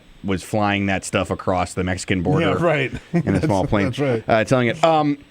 So, Senator Brown, you're on, specifically, I looking through your website, and you're on talking about how we are reaching, we're in this big month of and year of 50th anniversaries for a lot of progressive legislation, and you've been talking about the 50th anniversary of Medicare, and you're using that to offer a new proposal. Can you tell us a little bit about what you're doing? First, it's also the 50th anniversary of Medicaid, and Medicaid, because the image of Medicaid is it's poor kids, even though Medicaid is much more than that. It doesn't get quite the public attention as Medicare and doesn't have the public support, but it should. And Medicaid has been every bit as successful for this country as Medicare. 50th anniversary of each, signed by President Johnson. The bills were signed together. One of the things, there's two things going on. One is there are efforts in Congress to raise the eligibility age for Medicare, and people that are 63 and 64 years old can't, if they've worked as waitresses and diners, if they've worked construction, if they've worked on a factory floor or working retail, they can't keep going sometimes in their health until they're 67 or 70, like some conservatives want to do and raise the retirement age. The other, though, is because of the cost of prescription drugs. We've done a pretty good job with the Affordable Care Act of stabilizing healthcare prices. They're not going up like they did 5 years ago and 10 years ago, but what is still going up dramatically is drug prices. And Senator Durbin and I have a bill to have the government have Medicare negotiate drug prices on behalf of 50 million beneficiaries directly with the drug companies. We do that at the VA. And VA drugs sometimes are 50% less expensive because of the buying power of millions of veterans. We want to apply that same buying power for taxpayers and beneficiaries. Okay, interesting. I mean, do you feel like this kind of policy proposal has any chance? Well, the drug companies hate it. The drug companies hate it. Therefore, Republican leadership hates it. Right. So we want to kind of launch the debate. We tried to do this during the Affordable Care Act and just couldn't. It was difficult enough to pass it without bringing in the total wrath and the billions of dollars of drug company opposition on that. So we tried and just fell short. But again, the VA does this. Canada does this. I used to take a busload when I was a congressman from Northern Ohio. I used to take a busload of seniors to Ontario, Canada, to Windsor, and they'd go to a drugstore. They'd have prescriptions, and they'd get their prescriptions filled. Same drug, same dosage, same packaging usually. Except in Canada, it was 50 or 60% cheaper because the Canadian government does that. It's got nothing to do with their healthcare system per se of single payer. Their healthcare, their government would negotiate on behalf of 30 million Canadian citizens and get significantly lower drug prices. So the argument against this is often that, if we were to bring these drug prices down, it would hurt medical research and research into new drugs. Does your bill take that into account? Is that a real concern that you have? That the companies say that these U.S. prices, that they need them to make new, better drugs that we can use and cure diseases? Well, there's two answers to that. One is there's no real evidence that that's true. Whenever government's done anything on, they made that argument when we did the VA that way. They make that argument. They've made it on a special provision in Medicaid that Medicaid can buy in some situations less expensive drugs. The other answer to that is why are U.S. companies subsidizing? Why are U.S. citizens subsidizing research when in other countries, they're getting the drugs cheaper, even if the drugs are made here. So the drug companies have to figure this out. But this is an immensely profitable industry. Research and innovation is very important, no doubt about that. Much of their research, though, goes into Me Too drugs that are not major breakthroughs. And there are other ways to give them incentives. I mean, I worked with the drug industry years ago we made a list of the 15 most deadly illnesses in the developing world. There's no incentive for drug companies to come up with drugs there because they get paid so little, if anything, because people are so poor. But we gave them an incentive saying that they could get a faster FDA approval if they developed a drug in the developing world that would cure one of these diseases. And when we got it through, we got it passed. It was law about 7 or 8 years ago. It's made an impact on drug companies doing research that way. So there are always ways of incenting certain kinds of drug development, but taxpayers and citizens and seniors in this country shouldn't be subsidizing the rest of the world that way. Hey, Senator, I have a question about next week, because we are less than a week away from the first Republican debate that's going to happen right in my state. In your state, yes, sir. State that picks presidents. In my city, the city I live in. In Cleveland. Are you going to be watching, and how do you feel about your future working under a Trump administration? Not that I'm rooting for Donald Trump to do well and win the nomination or anything. When he comes back for his coronation next August, again in Cleveland for the Republican convention, I'll watch it. I'm going to actually. We're in session Thursday. I usually fly home Thursday night, so I hope I'm home in time to watch it. But I'm not going to go, and I'm not going to be downtown. There's no real place for me there. But I will find it interesting. They've got to figure out how they do these debates. I mean, the governor of Ohio, I think, is going to be excluded. The governor in the Keys to swing state, but he got in the race late in his poll numbers. I don't know how this makes sense, but I don't know how you deal with this many candidates. But somebody said something interesting on the Democratic side. The range of views and ideology is fairly broad. Bernie Sanders, Hillary Clinton. But in the Republican side, even though there are all these kind of strange personalities, some more attractive than others, they're all pretty much the same place ideologically. They're all on the far right. None of them want to be for the Export-Import Bank. None of them want to be for an immigration bill. None of them are for the minimum wage. I mean, there's no breadth of ideology or beliefs or values in this crowd. They're just all far right. They all say it differently, and they all have a different demeanor, and some are a little crazy like Trump, and some are a little boring, and just kind of, some are, bullies like Christie, but whatever they are, they all think pretty much the same way, and they're out of step with the country, most importantly, on minimum wage, on Medicare. They want to privatize Medicare. They want to do all the things that, they think the American people should work harder. That's why we're not getting higher wages. All the kinds of things they've said. Yeah, I mean, it strikes me though that there is a lot of there is a lot of divide among them in terms of there's a lot of infighting going on, and there's infighting, but not really over issues, over positioning and over personality. I mean, you're not seeing much disagreement on issues, and in the Democratic side, you do see more of that, even with kind of two major candidates. Well, I wanted to ask you about that because one of the issues that has been, a big, sort of the big pre-Trump storyline, pre-Iran deal storyline, was the split in the Democratic Party over trade that ended that your side didn't win, Obama's side won with the Republicans. Have those rifts? I mean, that was a tough time. Have those rifts healed up? I mean, is the party still divided, and how is that affecting how you're working now in this Republican-controlled Congress? Well, it doesn't have much effect now. The rifts are still there, and they'll be apparent again when the Trans-Pacific Partnership comes to a vote, probably in January. They're going to wrap up. They say they're going to wrap up today. We'll see. But it's not affected any relationships within the Senate among Democrats. It will again be divisive, but it's not. It's always healable because it's one issue among many. As important as it is, and as wrong as I think that some in my party have been on it. Keep in mind on this trade agreement, you had the President of the United States, the Republican leadership, and corporate America all on one side, and we still almost beat it. That tells you how I think bad or how wrong-headed our trade policy is and how unpopular it is with the public, that even with all the power on one side, it still was a very close vote in the House and Senate. Right. What about the relationship between you and the president? I mean, it got really heated near the end. You accusing the president of sexism, the president saying you need to apologize. I did not call. I said the president. I did not use the word sexism. I did not say he was sexist. I said it was inappropriate, I think, what he said. But we talked for 20 minutes on the phone a couple of days later. It's fine. And then I was at the White House 2 weeks ago, and talked to him about some other, on the Export-Import Bank. It affected our personal relationship not at all. It was heated, and I have very strong feelings about trade. I've written a book about it, and I think our trade policy has done huge damage to the middle class, and I'm amazed that it has any support, considering what trade has done to these kinds of trade agreements. I want more trade.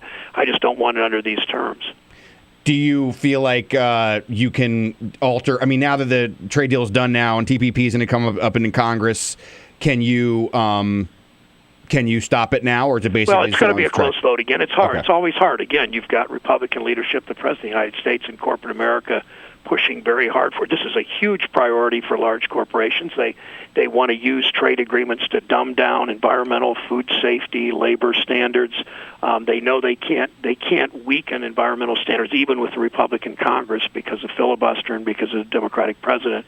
But they use trade agreements to weaken, to strengthen tobacco companies. I mean, tobacco companies love these agreements, and so do all kinds of companies that don't deal with pollution well and want to squeeze and push down labor rights. They all love these agreements, and that's the biggest problem with them.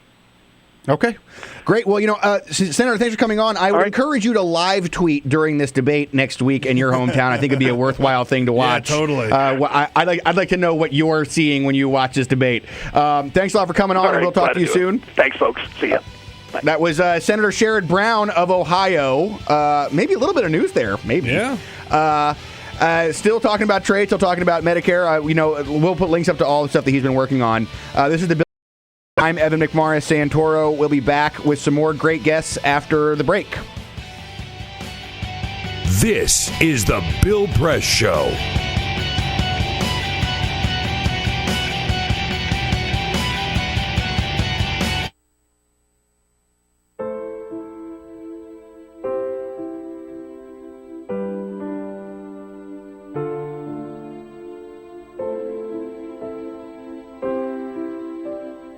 I have run these canyons for 6 million years.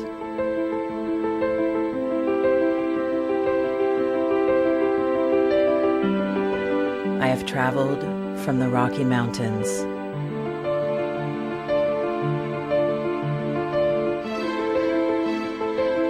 to the deserts, through scorching heat and freezing cold, from the land of the dinosaurs to fields of food.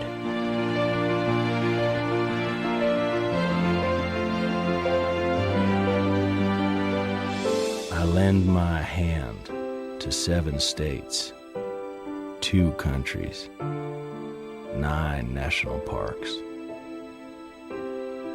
and 36 million people across an arid West. I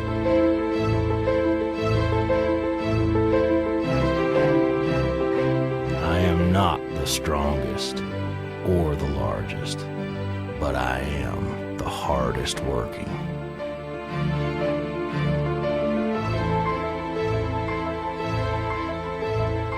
People love me.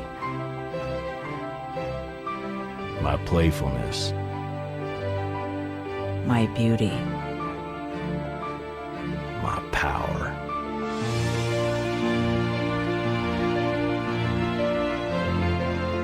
my life.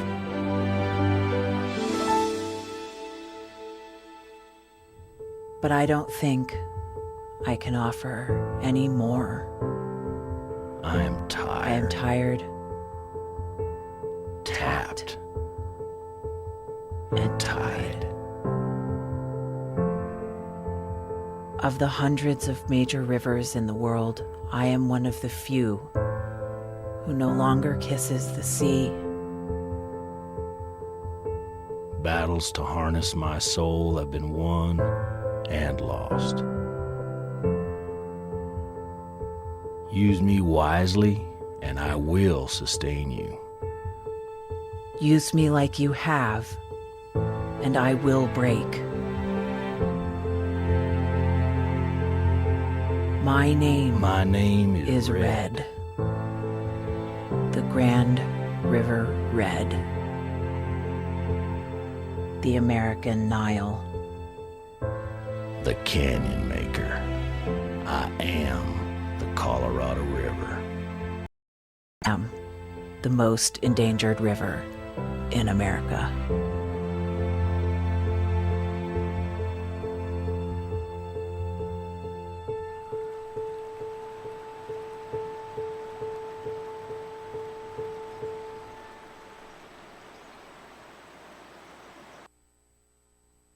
So, I'm kind of new here, but I've noticed a trend.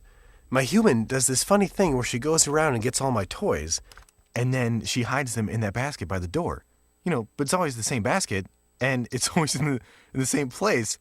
And then she acts so surprised when I find them, but, she's putting them in the same basket. Again. It's like, hello? That's where you put it last time. You were the worst at hide and go seek.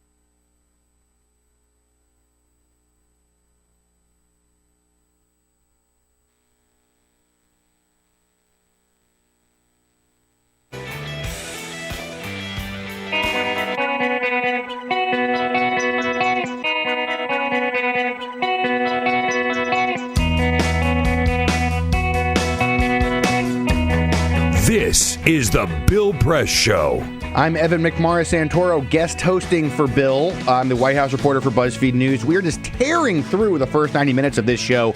Really, really good stuff. We've had some great calls, people calling in. We've had some great guests. Sherrod Brown, that was a great interview. We had George Zornick from The Nation, which was also great.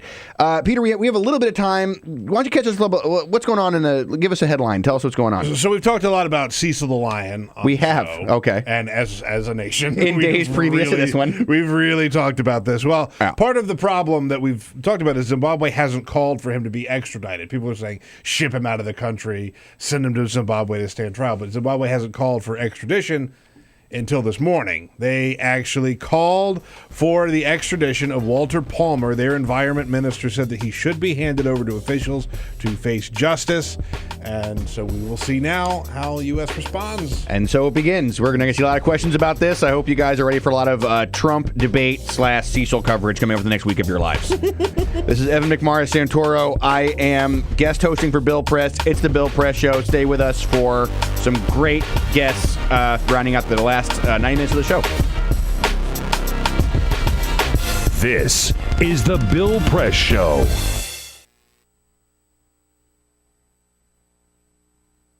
The average text takes your eyes off the road for nearly 5 seconds. At highway speeds, that's enough time to travel the length of a football field.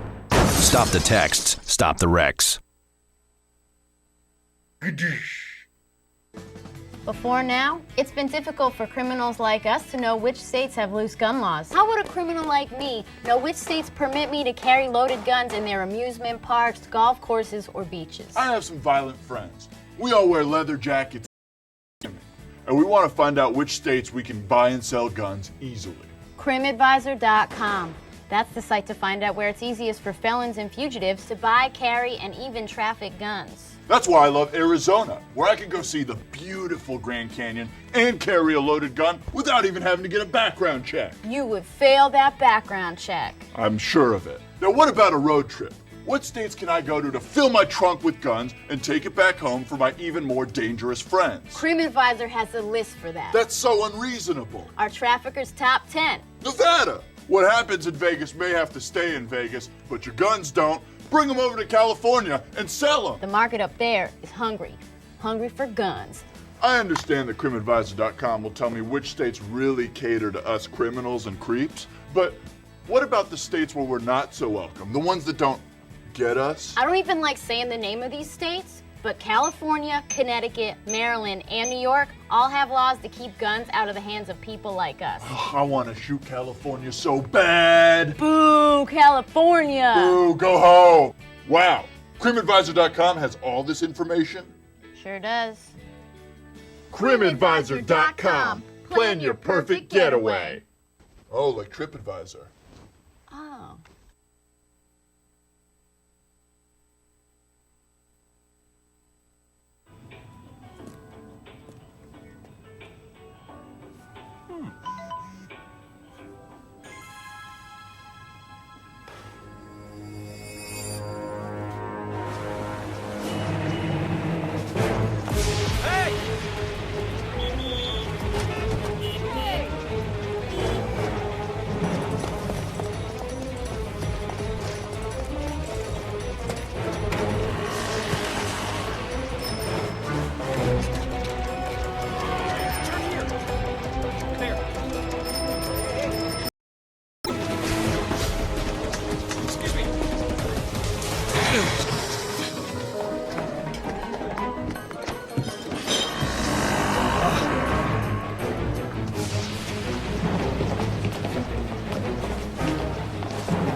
So, same time next week? Well, of course. Put away a few bucks, feel like $1 million. For free tips to help you save, go to Feed the Pig. What the frack? What the frack? What the frack? What the frack? President Obama, are you fracking kidding me? Reopen the EPA studies. In Texas, Wyoming, and Pennsylvania. Fracking pollutes our oceans. Fracking poisons our water. Fracking makes climate change worse. Fracking relies on toxic chemicals that cause cancer. Ban fracking now. Ban fracking now. Go on. Ban it. Ban fracking now. Please.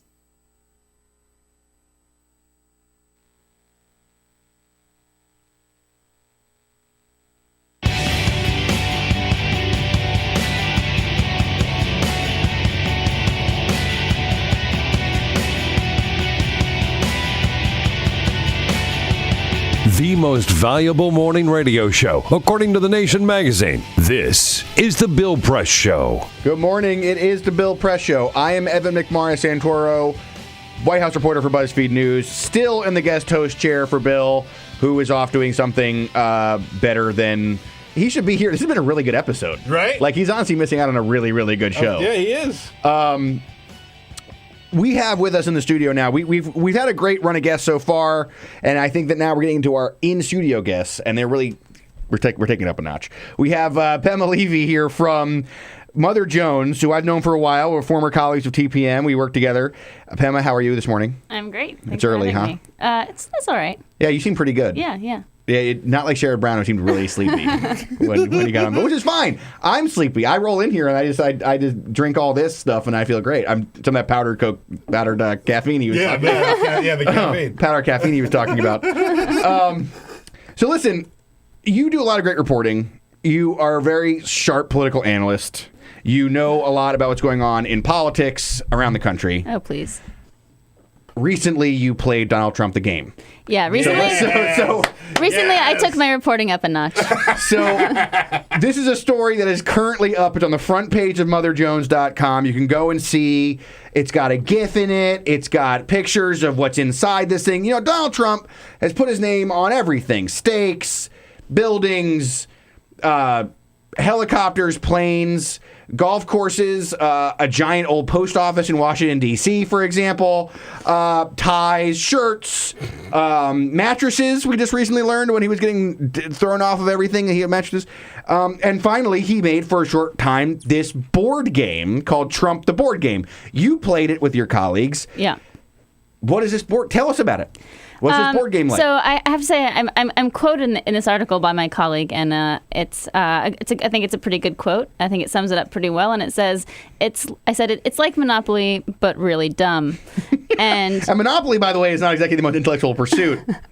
Right, it's not. But this is like that. But instead of I don't know, 24 properties. There are 7. Okay. The board is tiny, and you really don't even go around it. So I think, as one of my colleagues noted, we barely even made it around this board, which has about 12 spaces on it. But what is space? It's like Trump Taj Mahal. Yeah, so there's Trump properties. Tower, Right. Trump. Wineries. I forgot he's got wineries.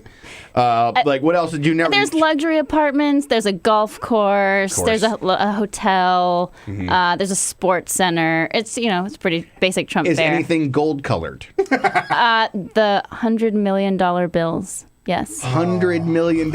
Boom. Yeah. Well, yeah, it's actually really funny. The $100 million. All denominations are in millions. There's no such. You can have a $10 million bill. I made it pick up my dry cleaning. Can you play this game without doing like Trump impressions as you're talking? I think you lose points if you don't. There is a you're fired card. I wish there were points for doing Trump impressions, because I would have liked to have seen my colleagues do that. Right. So the goal. Yeah. So I mean, fun. you say it's kind of dumb way put together, but what is the goal? I mean, the goal is I open the box up. What is my goal? My goal is to achieve great wealth, classiness, finance. Just the wealth. Just the wealth. Yeah. So the point of the game. So really briefly, the point of the game is to make the most money. And that's it. What we found really funny about the game, and it has this model like Monopoly, where you move around the board, you buy properties, you bid with other people over properties. Yeah. And then at the end of the game, your properties are supposed to generate money for you. When all the properties are sold, you count up your money. Whoever has the most money wins. You do have like a bidding process for the properties, which is kind of amusing, and you can play you're fired cards, to get someone else out of the bidding. The thing that was kind of interesting was that there are far too many you're fired cards. So like everyone basically the only way you don't actually win a bid but in good faith, you just constantly are firing as many people as you can because everyone's just has too many you're fired Everyone cards. gets fired. Yeah. What I love is how poorly thought out the game is. I'm looking at a picture of one of these cards. So everyone has to go motherjones.com, right? It's right on the front page. It's great. So it's class. It's amazing. And so right there is this. They have a picture of one of these cards. It says you're fired. You're out of the bidding. And you can't fire anyone. And at the bottom in gold is what's called a Trump tip, which I think is what you're supposed to play this card. The Trump tip is I'm here to help you. I would fire the high bidder to get him out of the deal. Boom. That's amazing. What is that? What kind of tip is that? I mean, that's a business tip. Do you have an airplane, Peter? Do you have a building? I don't. I do love steaks. Do you have a golf course? No, you're right. Well, then I don't know an Ogburn. What's an Ogburn tip going to be? Wait till you play the Ogburn game. It's basically you struggle to get out of bed every morning. And keep your anger checked and wonder why you didn't study harder in college. That's the Ogburn game. Oh my God. Play that game. That's a fun game. Okay. Please. Yeah. Okay, so Pema, did you win this game? No. So that I would didn't. make you what?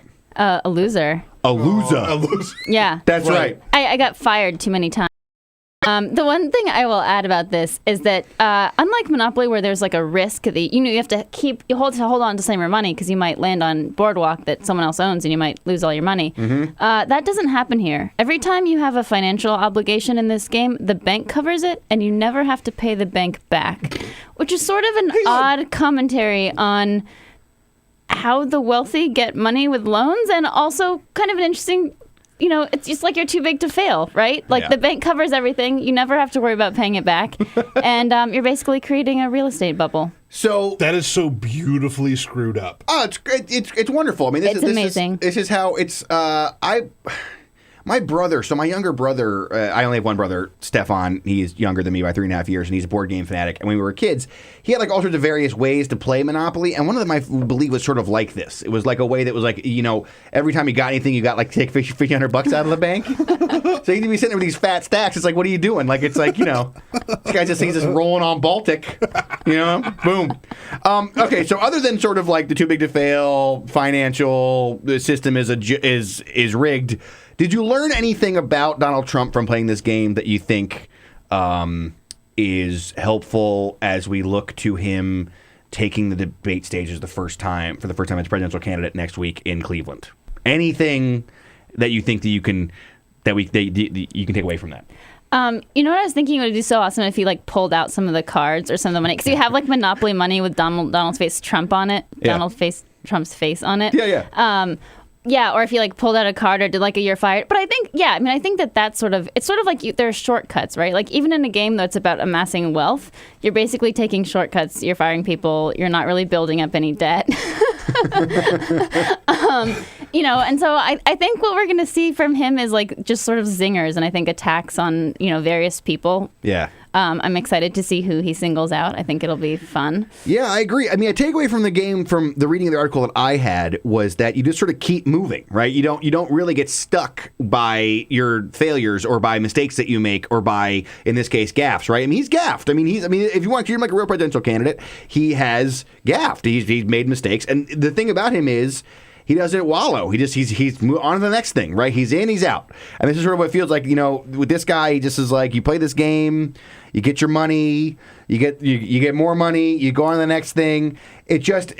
I feel like one of the things that could be really dangerous for people who are going up against him next week is that he just doesn't seem to take any damage. Like, it just doesn't seem to affect him. I mean, look, if you look at the level of humiliation he had after this birther stuff he did in 2011 and 2012, when the President of the United States just eviscerates him right in front of his face at the White House Correspondents' Center, and then goes off and kills Osama bin Laden following, like, 2 days later. Yeah. That was Trump at his low, and people didn't think he was really going to come back, and yet he did.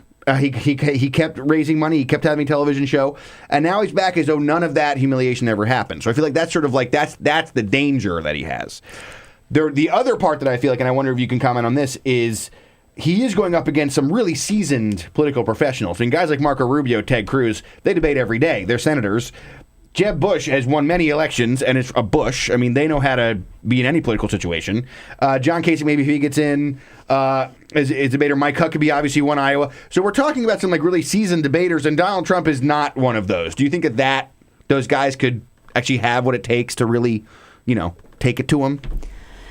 I think what Trump has going for him here is the debate format. Okay. If this was, a long discussion or, a one-on-one with these candidates, I think Trump would probably struggle, and I think he would look like an amateur. But when you have 90 seconds and when it's about sound bites, I think that's where Trump thrives, right? I mean, there's only so much time to get into, policy debates and, prove your chops. In this situation, it's like he just has to say something that the media will write up. He has to get his zingers in, and there's not much pressure to, go into detail or prove that you know as much as about the Iran deal as Marco Rubio or something. Are they going to get to ask each other questions? Do we know that yet? I don't know all the details. I don't know either. But I do know that what Trump is probably going to do is, no matter who's speaking, Trump is going to interrupt constantly. And that's it's going to be a story about how he took control of the debate. You know what? I think people are going to, his people, they're going to love it. They're going to love watch him take over this thing. It's interesting because, so in the horse race, since this doesn't matter, we're just all predicting what's going to happen anyway. Yeah, sure. I tend to think the other thing is going to happen. I tend to think that these skilled politicians are. I mean, if you watch what happened, like when he went to the White House Correspondents' Center, and you had the head writer from the SNL, who is now Seth Meyers. Yeah. So you had Seth Meyers and you had Obama, and the two of them are just really know how to do jokes and be orators. It just ripped him up. Yeah. I wonder if, when faced with having, it's all well and good to give out Lindsey Graham's phone number. Lindsey Graham's not in the room. Right. But Lindsey Graham's pretty good at zingers to come back at you with something like that. Sure. Of course, he won't be in the room. But, people like that. I tend to think that maybe this could be a big shock to people that think of him as bulletproof. He could actually take some serious fire from on this debate. I don't know. So are you going to be watching the debate? Are you thrilled? Definitely. Yeah. Are you going to be playing the Trump? Do you have a Trump game party? Do you have a drinking game? Are you working? I probably will be working. Oh, okay. But I expect to enjoy it. I know. It was, honestly, I felt a little bit sad when I lost. Do you think my Trump impression's good? Yeah, I did again. Do you think loser? Do you think it's good? You're a loser. All right. Okay. Well, listen. We will follow. Are you going to live tweet the debate at all? Are you going to tweet? Yeah. All right. So this is another person you need to tweet. So you need to set up a Twitter feed with Sherrod Brown, our first guest, our second guest, Pema Levy, our third guest, to watch this debate next week.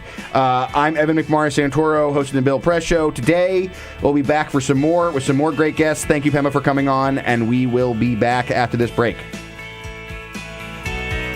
This is the Bill Show.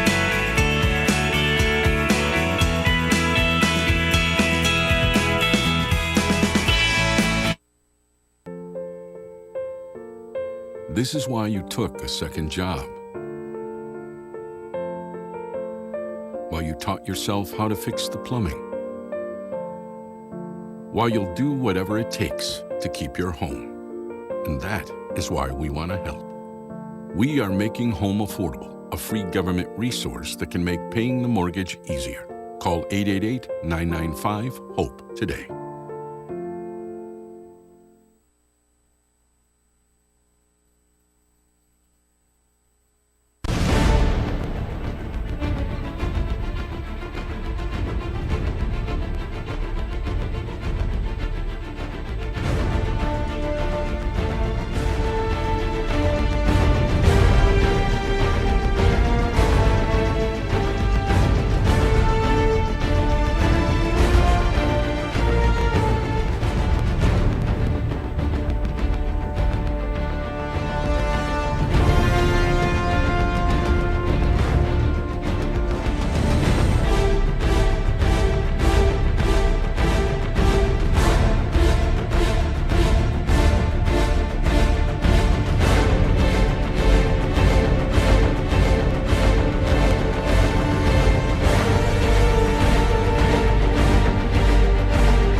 So, same time next week?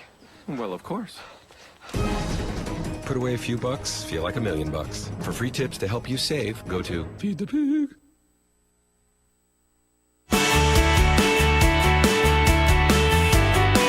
Seen on Free Speech TV and online on Talker TV. This is the Bill Press Show. Good morning. It is the Bill Press Show. We are back. I am still in the studio with Peter Ogburn. And Al. And Pema Levy from Mother Jones, who was with us the last segment, who I kind of said goodbye to, but only because, like, it's the, I don't know. I like to say goodbye. Here. She's still here. She stuck around, which is good, because now we have more things to talk about on the show. So listen, we have talked at length about Trump, I suppose, to people who have listened since the beginning, just because I personally enjoy doing the impression of him, and I think he's amazing, and there's a week away till the Republican presidential debate. But Democrats, their primary is not as heated as the Republican primary, clearly, but it has gotten kind of interesting. I'm actually leaving after I leave the show today. I will be heading over to National Airport and getting on a plane and going to New Hampshire to follow Bernie Sanders around for the weekend. Oh, fun. In New Hampshire. It should be interesting. his campaign has been going strong, and obviously he's seen a lot of poll numbers that show him still doing much better than people expected. I think that he would do with big numbers running against Hillary Clinton. Still, obviously behind her by quite a bit. But yesterday, Sanders went to go speak to the Hispanic Chamber of Commerce, and it was actually kind of heated. He ended up talking a lot about immigration policy, and Sanders does not sound like President Obama on immigration. He doesn't sound like Hillary Clinton on immigration. He doesn't sound like Martin O'Malley even on immigration. He's a little bit more old school lefty about it, and that he was sort of confronted by critics, including this reform group Forward.us, which was the one that I think the guy from Facebook founded with a bunch of corporate sponsors as well, and had some liberals got involved. Talking about the idea of increasing immigration, and he is very he's wary of increasing the numbers of incoming immigration a lot, because of the idea that he thinks it's going to depress wages and it's going to sort of lower the bargaining power of American workers. For example, he said, you have to be careful about defining the word immigrants. What they are talking about, this is in response to Forward that has been criticizing him for believing, they say, that he thinks that immigrants come into America and take jobs from Americans. What they are talking about is completely opening up the border. That was the question. Should we have a completely open border so that anyone can come into the United States of America? If that were to happen, Sanders says, which I strongly disagree with, there is no question in my mind that would substantially lower wages in this country. Now, this is not the kind of rhetoric that you hear from Democrats usually. Usually you hear them saying they're in favor of immigration reform, in favor of increasing sort of the availability of people to come into the United States. And it's Republicans, Trump, our guy we've been talking about, who's specifically been warning against the damage that can be done from incoming low-wage immigrants. So this is interesting. This is sort of another piece of this Sanders puzzle that puts him at odds with the way Democrats have been talking since Obama, really, right? I mean, we're talking about reaching out to immigrant populations and Black Lives Matter, and Sanders said had trouble with that. So what do you think about this immigration take and where he is in terms of this minority outreach, Pema? So I think it's really interesting. I mean, I think, historically, the labor movement, which, Sanders, that's a lot of his, political ideology and history is being a democratic socialist. They have had concerns about cheap labor. And so I think, especially what Sanders is looking at is, in his hypothetical of sort of like open borders, plus, a situation where unions are increasingly weak and bargaining power is down, he's seeing a problem. But I think what's interesting is Democrats are increasingly dependent on Latino voters. So politically, you're shooting yourself in the foot. So the Democratic Party is an increasingly diverse party that's basically going after the non-white vote in a lot of ways. And so in terms of, strategy, this is sort of the last thing that a Democratic candidate would want to be saying. Yeah, I mean, it's a big split. It's the big split that he has. I mean, this is really the big question I think we're going to be asking as Sanders goes forward, which is, can he overcome that? Because the modern Democratic Party just is not a party that doesn't embrace the Latino vote and the Black Lives Matter vote, which I don't think that Sanders doesn't think. Sanders thinks he does embrace those votes and does reach out to those communities, but so far in the poll numbers we haven't seen them sort of flocking to him as they have to other candidates. Yeah, I mean, I think that what's interesting about Sanders is that he very short period of time. Oh, I was going to say he espouses beliefs that help groups that are on hard times, but he doesn't put it in he doesn't phrase it the way that they want to hear it. That's great. All right. Pema Levy with us. Thank you again for coming in. This is the Bill Press Show. I'm Evan McMorris-Santoro. We're heading off to another break. We'll be back for another minute and then another hour of show. This is the Bill Press Show.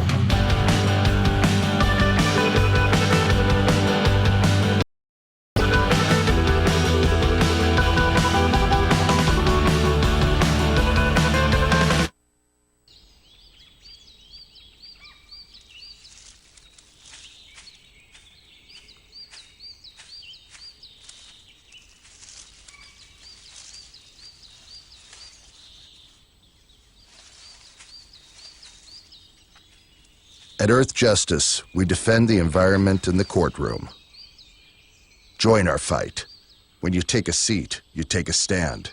Earth Justice, because the Earth needs a good lawyer.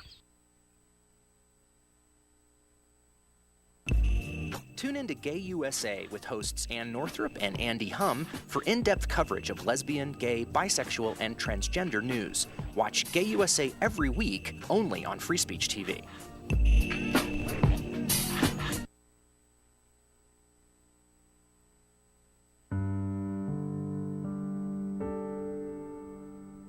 A few years ago, plastic bag waste in our city came to a tipping point.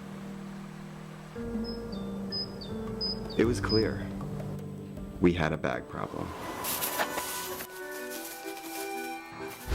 My department was tasked to reduce plastic bag consumption. We needed to come up with ways to change human behavior.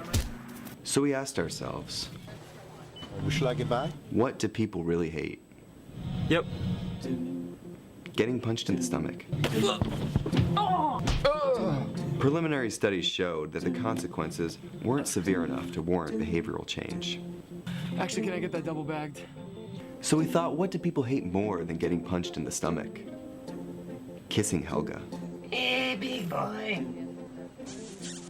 People didn't find her so offensive after all, so we had to get creative. How many bags? Okay, now, pour this ice water down your pants. We tried everything.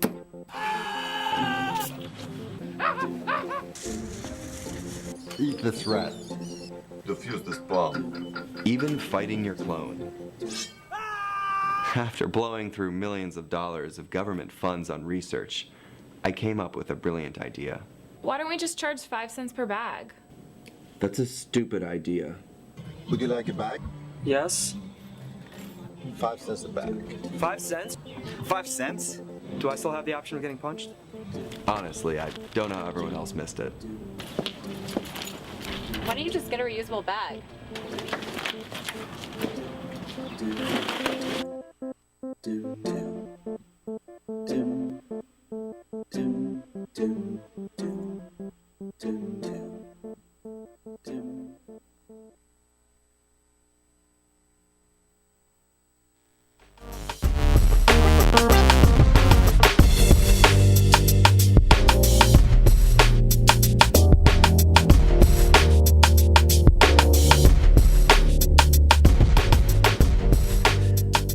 I am Evan McMorris-Santoro, guest hosting Bill Press Show. We've been off another great hour of the show. We got another great hour coming up. Great guests. We're going to round it out. We're talking about Planned Parenthood, talk about some other stuff. Stay with us for the final hour. I'm Evan McMorris-Santoro, BuzzFeed News White House reporter, filling in for Bill. This is the Bill Press Show.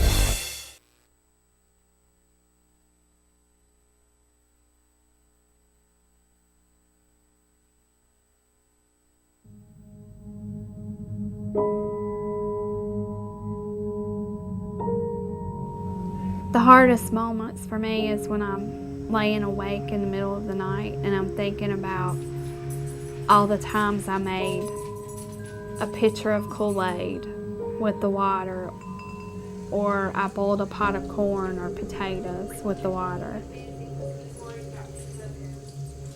Those thoughts just stick with me in the middle of the night, and I feel horrible as a mom that I didn't know that something was wrong, but how could I have known? There's no way I would have known. The spill at Dan River happened when a drainage pipe that ran underneath an ash basin and dam collapsed, sucking out 6 decades of waste and spewing gunk directly into the river.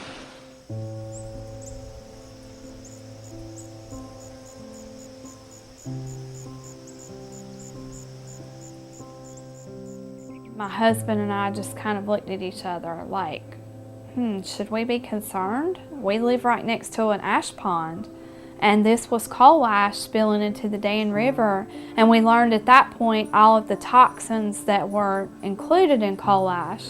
A situation like Dan River, where there was a catastrophic disaster, gets people's attention, but the fact is that these coal ash pits have been leaking and poisoning people's groundwater and the state's surface waters for decades. Coal ash is the residue left behind after coal is burned in a coal-fired power plant. A large coal-fired power plant can burn 10 million tons of coal a year. When the organic matter in the coal is burned away, what's left behind are these trace minerals, things like arsenic, lead, mercury, selenium, and chromium. And these are highly concentrated. The coal ash can have concentrations of these contaminants that are 10 to 100 times greater than the level in the coals themselves. Coal ash pond number 1 is right behind my house, literally pretty much in my backyard.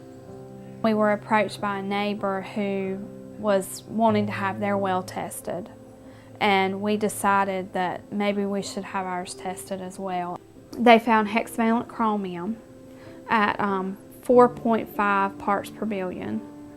So in talking to the residents, we have discovered anecdotal evidence of an extraordinary number of cancers for this fairly small community. Some of us in the community got together. We started kind of talking about all the cancer that we've seen in some of our family friends in this community. I think we had somewhere in the neighborhood of around 70 names. So we had some help from our river keepers putting a map together.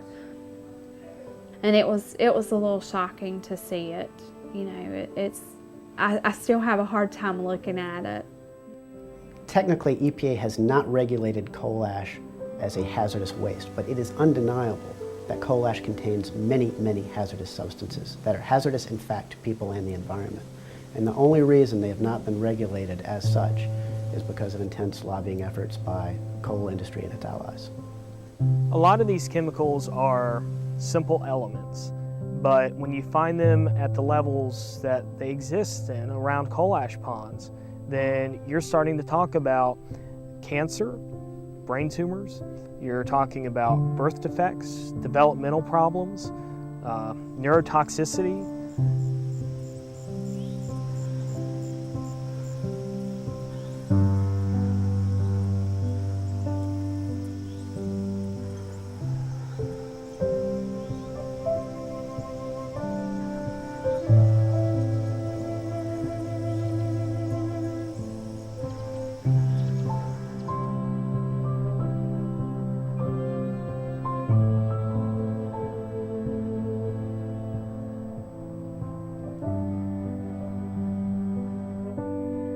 We began to look at legal options, cases that we could bring in court to protect communities and their citizens from these toxic leaking time bombs. In 2002, North Carolina enacted a public financing mechanism for judicial elections. This kept private money out of judicial elections. The repeal of the public financing program in judicial elections in North Carolina creates a dangerous precedent for all, and it gives corporate polluters and other special interests the opportunity to elect the judges that they want. And this is important for us all. Everyone should care about this. Because when you think about the fact that the state and the federal government have basically abdicated their responsibility to regulate these issues, the state courts are the last stopgap. I think this is no longer a problem that's going to go under the radar. It has been exposed, and I am confident that we will ultimately, with the facts, win out and ensure that we have protected waterways. And so this is something that we all should care about. If we're worried about the water we drink and the air we breathe, we have to be concerned about money in judicial elections.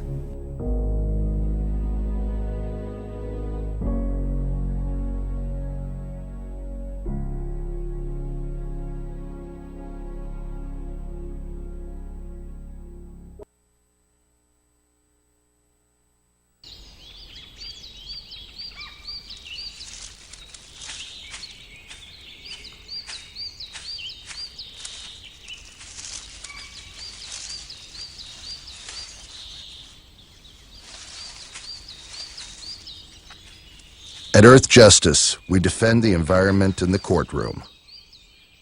Join our fight. When you take a seat, you take a stand. Earth Justice, because the Earth needs a good lawyer. The average text takes your nearly 5 seconds. At highway speeds, that's enough time to travel the length of a football field. Stop the texts, stop the wrecks. For service and the end.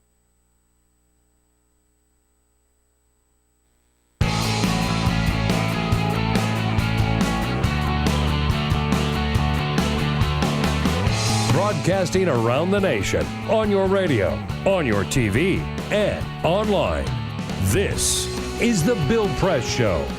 This is The Bill Press Show. I am Evan McMorris Santoro, not Bill Press, White House reporter for Buzzfeed News, filling in yet again for Bill, which is great. I like it when Bill goes out of town because I get to fill in and have a great time here hanging out, which we've been doing for 2 hours, talking about a lot of great stuff. The Trump board game, folks, we talked about. You have to go back to that Mother Jones article and read about it because that's how hilariously great that game is, and you got to find out about it. We have been talking a lot about politics, political politics. We're going to change gears a little bit now. We have two great guests in the studio with us. One is my colleague, Rosie Gray. Rosie, good morning. How are you? Morning, Evan. I'm good. How are you? I'm doing very well. Are you kidding me? I'm great. Seems like you're doing well. A dozen cups of coffee at least. Yeah. I've been talking about Donald Trump for 2 hours. Bill Press is gone. I'm in charge. It's great. You're good. It's great. And we have from Politico, Hadass Gold. How are you? I'm great, Evan. How are you? I'm doing very well. I was saying earlier, I've had a lot of coffee. I'm a little bit jazzed up. So listen, this is great because, Hadass, you cover a lot of stuff, including the media. Rosie, you cover a lot of stuff, including foreign policy. We have like a great sort of like amalgamation of those two worlds are happening right now, which is this Cecil the Lion story, which is just like reaching epic new heights today, which is, I will just read this fresh off the CNN wire, fresh off the wire. Zimbabwe has started extradition proceedings and hopes the U.S. will cooperate in bringing, obviously, this Walter Palmer, this dentist. They want him to come to Zimbabwe and stand trial, and I assume potentially serve time or whatever criminal penalties there are in Zimbabwe for this. This is now, this story that has been sort of an American story, all about Twitter and all about sort of social media, has now become like a true like international story, right, Rosie? I mean, you've been following it a little bit. State Department's weighed in. Yeah, I mean, so he committed this crime allegedly in a different country. So, yeah, it's an international story. Yeah, but I mean... Well, yeah, so basically, I mean, what happens when there's an extradition proceeding is that a foreign government makes a request and then the U.S. government decides what to do. So the Department of Justice and the State Department, they're not commenting right now on whether there's been that, like, ruled it out. And it turns out that Zimbabwe has now requested that he be extradited. I mean, in terms of who is actually looking into it on the American side, it's the U.S. Fish and Wildlife Service. And as of yesterday, they weren't actually able to get in touch with Palmer. Interesting. So, everybody else seems to be able to. They know exactly where he is. He gets tweeted and Facebooked and everything. They even, I mean, they put out a statement being like, hey, Dr. Palmer, like, we're looking for you. Please contact us. Really? Yeah, they did that yesterday. You think the Fish and Wildlife Service would be able to, I mean, you know. To track down. I mean, I don't know how much law enforcement they do. The tracking kind of job, though.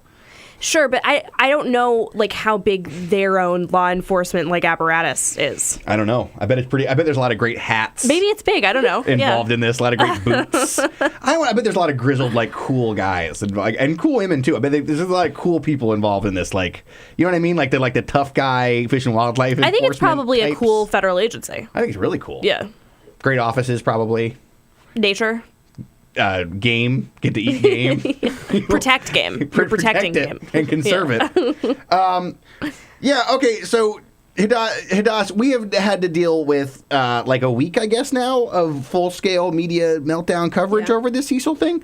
So now that this extradition has happened, this gives us what, like another, what do you think, month and a half straight of 24 hours a day Cecil the Lion coverage? I'm kind of surprised since we have apparently found the plane that hasn't just taken over everything. But yeah, the Cecil the Lion's coverage has been really insane. A lot of Republicans have been complaining that on the nightly news shows, Cecil has gotten like twice the coverage of, for example, the Planned Parenthood videos. Apparently. Which, by the way, we will be talking about later on this show with Laura Basset of Huffington Post. Exactly. And it really has been, attracting the attention of people. I think because, anything that's related to like lions and exotic and, things like that. And it's an American doing bad things abroad, which people always tend to like. Yeah. But it's not getting nearly as much attention. I think from what I understand there, people were kind of like, why are Americans freaking out?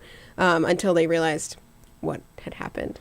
Is that true? I mean, it seems like the Cecil thing is huge in Zimbabwe, right? Well, no. There was a story in Reuters, I think it was yesterday, about how like a lot of Zimbabweans were like, "What lion?" Yeah.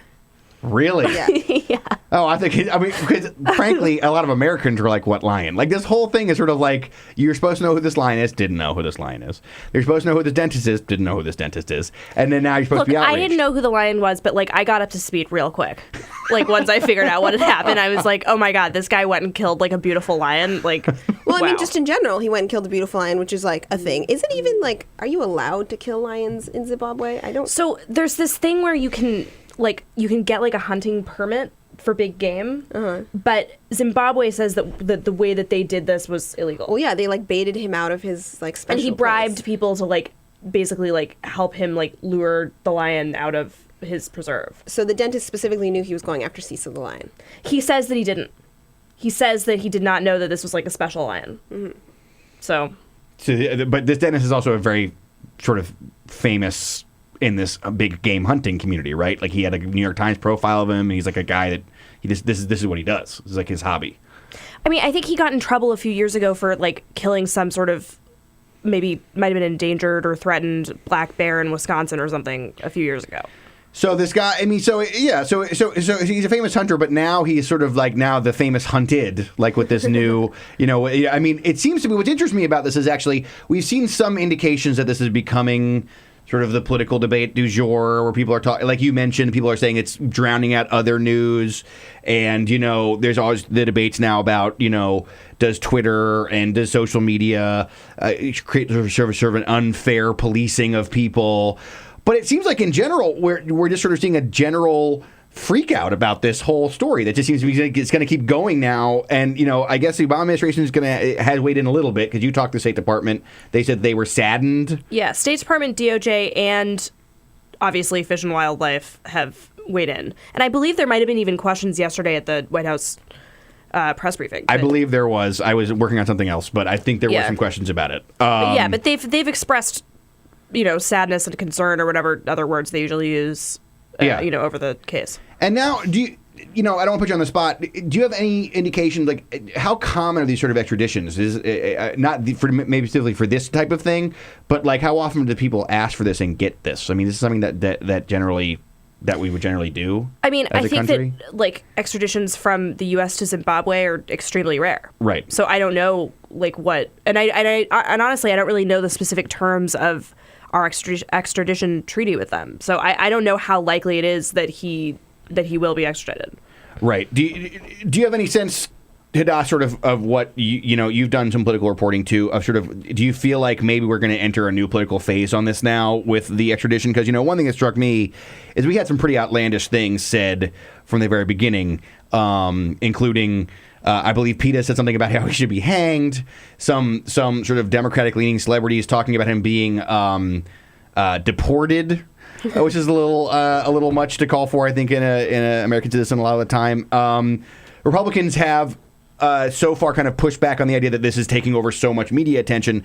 But do you think that now that we're going to have this extradition conversation, that maybe this falls into more of a partisan I could line? see it. I could see it like candidates picking up the whole, U.S. foreign policy and how we treat, different things. And I'm sure I don't know if the NRA has already weighed in or if they would at some point. And I feel like you'll see probably the typical partisan divide over if he does actually if an extradition proceeding actually fully goes through, and if he does actually somehow get sent to Zimbabwe, which would be really incredible if that happened. I think that would really take on a whole life of its own and bring up other themes that beyond just the morality of killing a lion brings up, which I'm sure many candidates will adhere to, especially of how it reflects upon the Obama administration. Which candidate is going to make the IJR review video following up? Lindsey Graham's video of destroying his cell phone, Ben Carson playing Operation, which candidate's going to eat a lion? Oh, God. Video.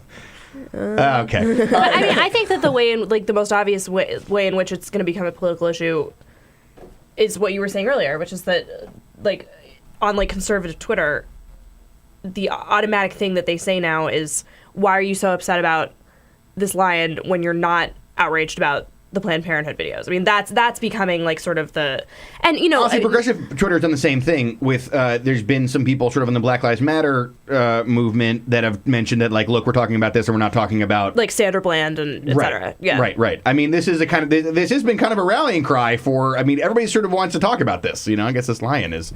In fact, we have a caller on the phone who's going to talk about. I think wants to talk about Cecil. Tony from Chicago. We're getting a lot of good Chicago calls today. Tony, are you on the line? Yes, I am. All right. So what do you got to say about Cecil and everything else? I am concerned about animals, don't get me wrong, but when you look and see the response to that, and black people are dropping like flies in the United States, and there's not the same outcry, come on. And we all know that doctor probably has money offshore or whatever. If he closed his business, he's gone. You're not going to see him again. He's not going to have to be responsible for what he did. And, it's just like a policeman here in the United States. How many of them are really being held accountable? One or two doesn't even scratch the surface. So you're of the category that we're paying too much attention to Cecil the Lion? Yeah. Okay. I think so. And it's okay. I mean, don't get me wrong. I'm all about animals. I'm about life, period. But the fact of the matter that people, their visceral response is so deep for an animal, and then human beings are dying, and nobody's killing themselves to make sure we get justice here for that. So what does that say about the United States? All right. Well, thanks for calling in, Tony. And that's what we were just saying. What a perfectly timed call to talk about. Both sides are really, both sides are talking about the idea that this news taking over. And you mentioned earlier the plane. I mean, one of the things, people are just going to have to, I think, strap in because with the plane being rediscovered, perhaps, this lion thing going on, a Republican presidential debate about to happen that is months and months ahead of any voting that's ever going to happen. I'm not sure there's going to be a whole bunch of room for a lot of other substantive news, do you think? But most of these stories aren't that substantive. That's what I'm saying. I mean, that's that's my point. There is actually a ton of room, I think, for a very substantive story to come along. And by the way, I think is there a desire? Maybe, but is there but I mean, when you this is like a double stuffed Oreo. There's a lot of fluff. There's not much cookie, I guess. Something always comes up. In the I can news cycle. trademark that. Something always comes up in the news cycle that will definitely dominate something. News cycles, right now we're in a rare moment where we're kind of concentrated on 5 different things, but that will change. Something crazy will happen. Somebody will die. Something will happen in another country. Another plane will crash. Something always happens that dominates everybody's attention for a while. And I do really. Well, that's great, Hadash. You just doomed us to a horrible August full of death and pestilence. And maybe what we're just going to talk about is how delicious cake is. You don't know. Maybe that's going to be a story. It's recess. What else are we going to do? Maybe that's going to be a thing. I don't know. Cake's delicious. That's right. I mean, we do. I think. Look, a lot of things are going to be running alongside here. This recess is going to be full. This congressional recess is going to be full of a lot of Ron deal talks. It's going to be full of a lot of other stuff. But I think presidential campaign season means more and more stuff like this. I mean, eventually you're going to have to get your candidates weighing in on Cecil. Exactly. I'm surprised that hasn't happened already. I mean, honestly, now that it actually is possible that this man could face legal consequences and be extradited to Zimbabwe, I mean, that's something that I would like to hear the candidates weigh in on. Megyn Kelly, ask this at the debate. Yeah, I think we're going to see. Well, I think with some extradition questions. I'm going to be on the road with Bernie Sanders this weekend. We'll see if anybody asks him about it. I don't know. So yeah, that's I think that it's a pretty interesting story just in terms of talking about this thing that happens. I think it's sort of an unknown part of. A lot of people don't travel to Africa to kill lions. But some people do. And then it's also a great story about how social media works. That you get discovered, and this whole doxing thing happens to you, and all of a sudden you're super famous. And then comes the sort of dealing with this international thing. I mean, it's crazy. It just sort of snowballs and snowballs and snowballs. So I don't know. Do you think that he'll be extradited? I don't know.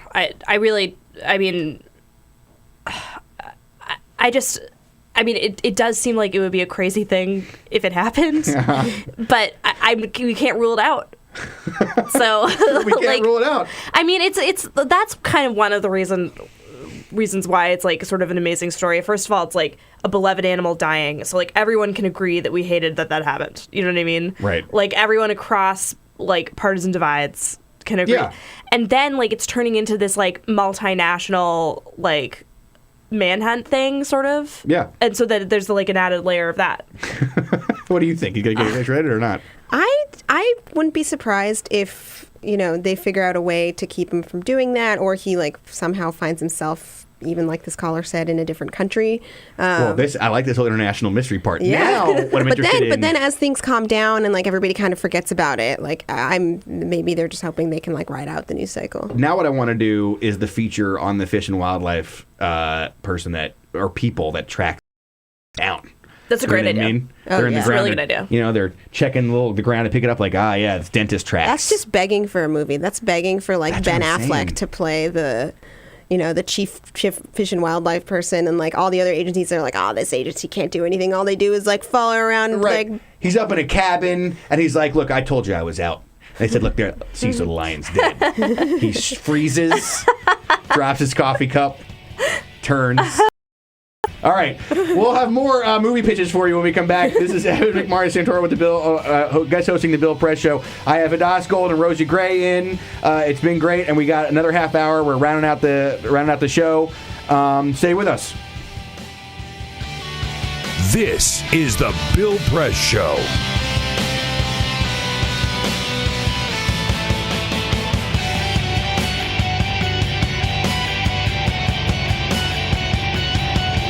This is my computer. This is your computer. Let's go on the internet. Let's go. Click it. Yes. Okay. I cursor in between the R and the E. Pressing dot, I want you to just push the period. She's gonna love me all over again. That's it. Jamaica, here you come. Here we go. Good job. Thank you. Thank you. And I did it by myself. Feel smarter. So, I'm kind of new here, but I've noticed a trend. My human does this funny thing where she goes around and gets all my toys, and then she hides them in that basket by the door. But it's always the same basket, and it's always in the same place. And then she acts so surprised when I find them, but, she's putting them in the same basket. Again. It's like, hello? That's where you put it last time. You were the worst at hide and go seek.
So, same time next week? Well, of course. Put away a few bucks, feel like $1 million. For free tips to help you save, go to Feed the Pig.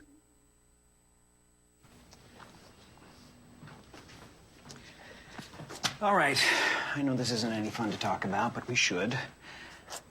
Okay. So who's going to do what? I'll pack the dead batteries. Great. I'll only put what I don't need into a duffel bag.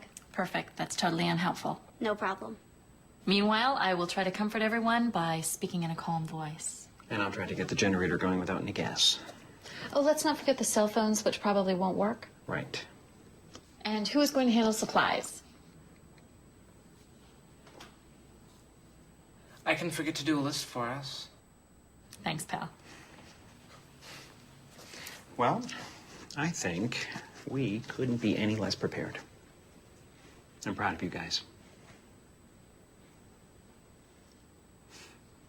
Talk to your kids about who to call, where to meet, what to pack. Visit ready.gov/kids for tips and information.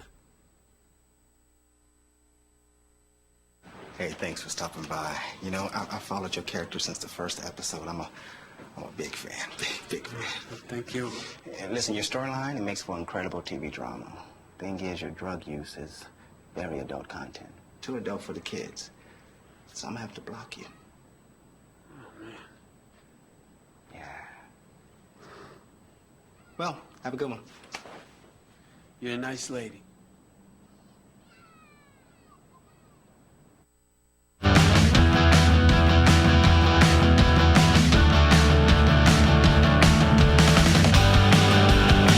This is the Bill Press Show.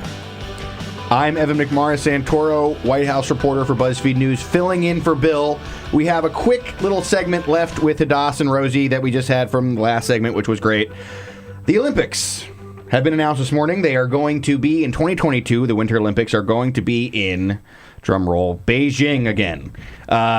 This is the first city, I think, to host winter and summer games. They were, of course, in 2008 in Beijing. Beijing beat out Kazakhstan for the Winter Olympics, and now they're going to have them again in 2022. So, you know, I'd be honest, I was a little disappointed at that. Yeah. I wanted to see a new country get it. Why can't it be in somewhere where it actually snows? That's right. I mean, that's an interesting point. You know? Like, what's with us doing like FIFA soccer games in a place where they don't play soccer and where it's 150 degrees, and then having a Winter Olympics in a place that doesn't even snow there during the winter? Yeah, wasn't Sochi like which was the last Sochi is like a beach resort. Like a temperate beach resort? Yeah. Like, there's so many other places in Russia that would have, like, been appropriate weather-wise, but... And do we think of people, like, bundled up in Beijing? Is it, like, a cold? I think it gets cold, but I don't think it gets, like, snowy. I think it gets, like, rainy and cold, but I think it's pretty wintry in Kazakhstan. Yeah. I think so. Well, I mean, there's mountains there? Yeah. No, pretty sure it's pretty flat. It's not Pretty sure it's like a stepe. I mean, it's flat there. There's no when I think Kazakhstan, I think cold. Let's ask Siri. There are definitely a lot. But actually, now I'm worried that I was wrong about the flatness. You know what? We said both. So here's this. We're covered on this. Geographically, it's either flat, mountainous, partially flat, but also, partially mountainous. You want to give it to the underdog, and Kazakhstan was the underdog. What did you say their motto was going to be for it? Keep it real. Which I love that. Who doesn't want that written all over their sweatshirts? I would wear it. Sure. All right. Well, thanks a lot, Rosie. Thanks a lot, Hadass. This is the Bill Press Show. Come back for the last half hour. I'm Evan McMorris Santoro. Stay with us. This is the Bill Press Show.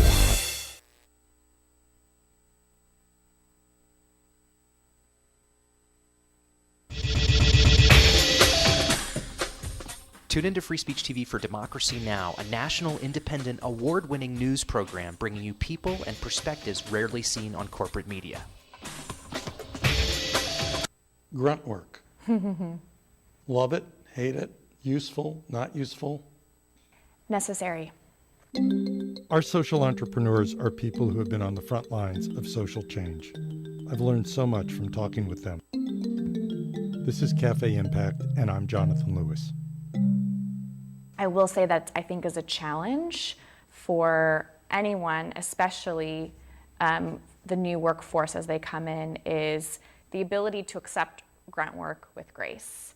The most boring, awful details are the most important elements of doing this work. From the way you save names in your Rolodex to the way you bank and you deposit checks. The truth is, this work isn't glamorous, it's rewarding.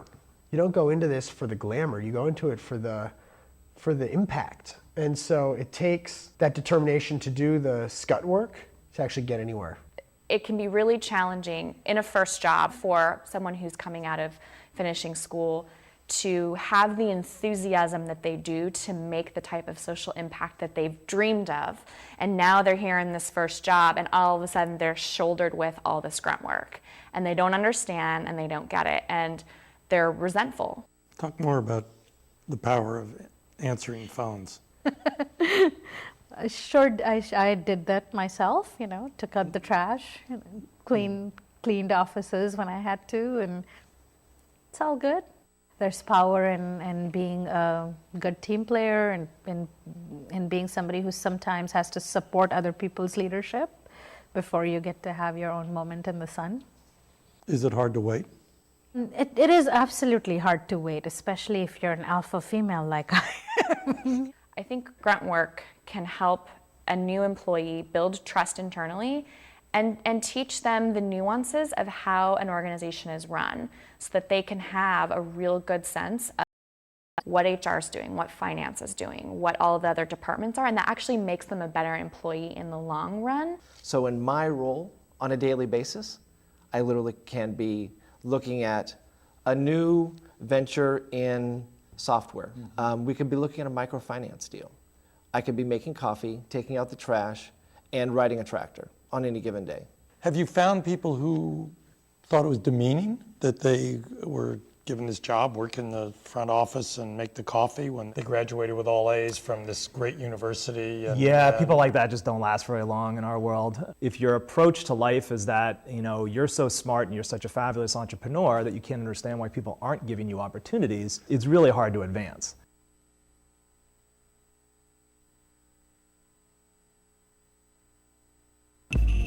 Tune in to Gay USA with hosts Ann Northrup and Andy Hum for in-depth coverage of lesbian, gay, bisexual, and transgender news. Watch Gay USA every week, only on Free Speech TV.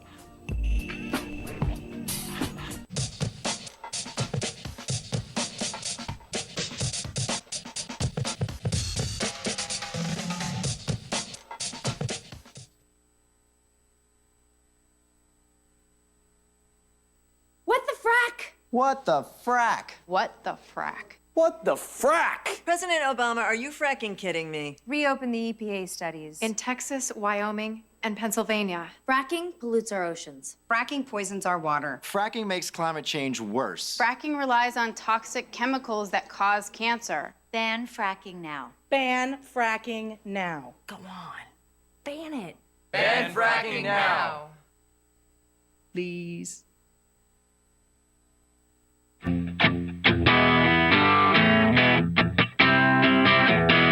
The most valuable morning radio show, according to The Nation magazine. This is The Bill Press Show.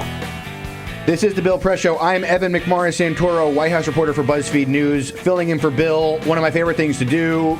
Great show, great crew, great callers today, great guests today. Just really great. And we've been doing a lot of stuff. We've been doing a lot of Trump. We've been doing a lot of sort of campaign news. There's serious news going on as well in Washington.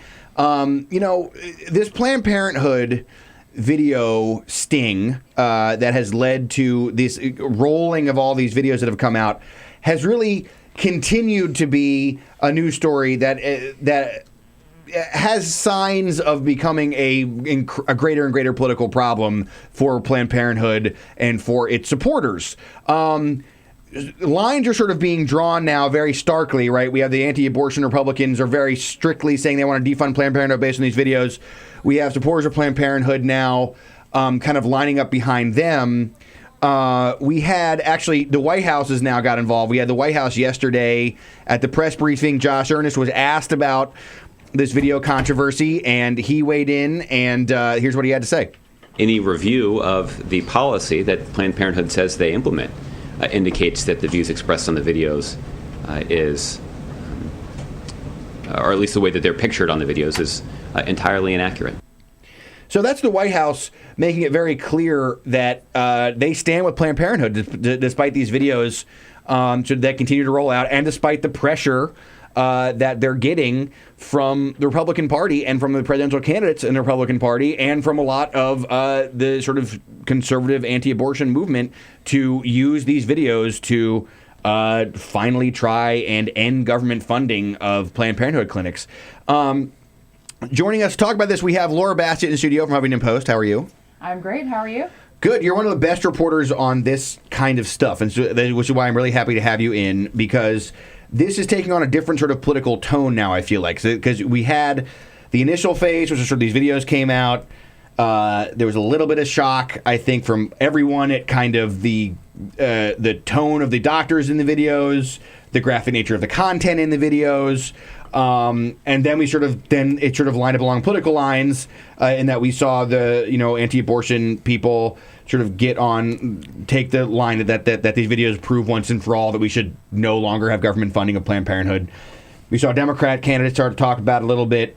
But now it feels like the Democrats are kind of and they expressed a little bit of concern. We saw some Democrats saying they thought the tone was a little bit weird too, and they raised some questions. But now seeing the White House looks like rally around. I mean, sort of, is that the right take? Are we seeing sort of Democrats kind of now form around Planned Parenthood and protect it? Yeah, for the most part, I think Democrats have really defended Planned Parenthood and said over and over, this is about Republicans trying to take away abortion rights again. I was really surprised that Hillary yesterday came out and kind of hedged her support for Planned Parenthood and called the videos disturbing. It seems like she's a little bit nervous about it, but as far as the White House and Democrats in Congress, it seems like they're fully standing with Planned Parenthood, and not only just defending Planned Parenthood, but sort of saying, why don't we investigate this group that created a fake company, deceived the IRS, deceived its own donors, pretended to be a biomedicine charity, and secretly filmed Planned Parenthood and violated these women's privacy for 3 years? Why don't we look at them? And I think that's what we're seeing in California with Kamala Harris looked into it, and now the court has blocked this group from putting out any more videos. And so I think they're really starting to launch a counteroffensive. Yeah. Let's talk a bit more about the Hillary thing. So what she said was the videos are disturbing, and I am going to paraphrase. I don't have the quote right in front of me, unfortunately. I'm sorry. But she said the videos are disturbing, but that she supports what Planned Parenthood does. Is that right? Yeah. She said, I support what Planned Parenthood does. They do a lot of critical healthcare services, but she was like, the videos are disturbing. She said, I think Planned Parenthood has some questions to answer. But she said we shouldn't be singling out Planned Parenthood. We should look at this whole practice of fetal tissue research as a whole. And I think that's kind of what Planned Parenthood is saying itself. They asked for a blue ribbon panel into fetal tissue research because that is what the issue is about. That's what the videos are about. They're donating fetal tissue and they're getting reimbursement costs for it, which is legal. And Republicans with this defunding bill are making it about something completely different. And Title X family planning funds going to Planned Parenthood for birth control has nothing to do with fetal tissue research or even abortion. Right. Yeah, it's very hard to throw the needle on the politics of this just because of the fact you have two sides that are very much at odds when it comes to this. I mean, Planned Parenthood's abortion opponents want to see it defunded for any number of reasons. Right. And this is just sort of the latest thing that they've come up with to talk about that. And on the other side, you have Democrats that are low Basset for a number of reasons. One, the Democrats are generally pro-choice. I mean, completely purged its pro-life section. And also, Planned Parenthood is exceptionally popular in polling. People know it well. People use it. I mean, what is it? The number they throw around is like 3 Americans. 1 in 5 has been to a Planned Parenthood right. clinic. I mean, that's a big number. That's something you don't relatively well liked. But it does seem like. Do you have any idea what to get out of that? Like, looking for a federal investigation. Because I think they're trying to redirect the public's attention to what this is. It's legal fetal tissue donation for science. And I think they're trying to say, hey, this is actually what the video is about. If you want to have a substantive, scientific, research-based discussion about fetal tissue research, let's do that. But don't attack us for a legal practice that we're doing. But the idea is that you're going to maybe tweak the procedures or something, or the federal guidelines? Well, they haven't since 1988 looked at whether this should be legal or not. I mean, I reported last week in 1993, Congress legalized donating fetal tissue after abortions. Mitch McConnell voted for that bill. A lot of the Republicans who are currently trying to defund Planned Parenthood voted for that bill to make it legal to do what Planned Parenthood is doing now in these videos. So Planned Parenthood's like, okay, if you guys have a problem with this, then why don't we go back and look at what you guys agreed to back in the 80s and 90s with fetal tissue research, because that's the real issue at hand. Yeah, and you raise that. That's an interesting question that you raise, because this is the thing that I feel like what people who are supporters of these videos and of these undercover videos believe is that it maybe flips the script, because what we've seen in the past is Republicans who are more than willing to talk about abortion rights and trying to get rid of them, which they believe is a very important issue to their voters and something that they care very deeply about. When they start talking about it, they end up sort of rolling into a ditch of rhetoric that ends up just blowing up in their face. It's happened several times, right? It's happened in the past couple election cycles. They keep saying things that they wish they hadn't said when trying to talk about abortion. And meanwhile, they think, that they can with these videos, they now have something else to talk about, that they can say the right thing. That Democrats are now the ones on the offensive trying to defend these things. Right. Do you see that playing out? Do you see that particular vision of how this video thing is going to go being right, that this script is flipped? Yeah. Or are Republicans still in danger of sort of I think Republican. I think people are seeing through it. I interviewed an executive at Planned Parenthood yesterday, and she said donations have spiked to Planned Parenthood. More patients are coming in. They're doing even stronger than they thought. I mean, every time there's a fight like this, it goes in Planned Parenthood's favor. And it has since 2011. Every time Congress tries to defund Planned Parenthood, it looks bad for the Republicans. Mitch McConnell has been completely changing his language in talking about this. Like, he put out a statement that was relatively short the other day on the bill to defund Planned Parenthood. He said women's health 5 times in a short statement. I mean, it was like just on repeat. And he's like, we got to protect women's health. And he was using the Democrats' language, and he's saying, we're going to redirect this money to actual clinics that provide women's health care and blah, blah, blah, blah, blah. So it's clear that Republicans are trying to be very careful while doing this because they know it doesn't go well. That when it comes to women's health, Democrats usually have the upper hand. Mm-hmm. And so I think it will be interesting whether people see through that or not. Are there any signs? I mean, it's really early days in this, but I mean, have you seen any sort of data? I mean, you mentioned the donations are up. Anything about sort of the public support that's been pretty strong for Planned Parenthood? Any sort of polling numbers yet, or are we anticipating some of those coming? Well, Heart Research did a poll a couple days ago, and I want to say it was commissioned by Planned Parenthood, so I don't know how much, stock you want to put in it, but it says basically that about 2/3 of the country still wants to fund Planned Parenthood and would not prefer a candidate who wants to defund them. Most people say they trust Planned Parenthood over congressional Republicans. Most people say they trust Planned Parenthood over the Center for Medical Progress that put out these videos. So it sounds like the public is, according to that one poll commissioned by Planned Parenthood, it looked like the public is pretty much standing with Planned Parenthood. And in general, do you think that this is an issue that these videos will stay with us as an issue throughout? Because, I mean, I know there are a lot of Republicans who would very much like to run on abortion rights, and there are a lot of Democrats who are happy to run on that as well. Do you feel like that's going to be with us for the rest of the 2016 cycle?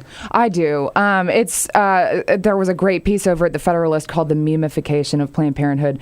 There are some little pieces of those videos, like the Lamborghini joke, that I think people are going to pick out and not necessarily look at the totality of the unedited videos.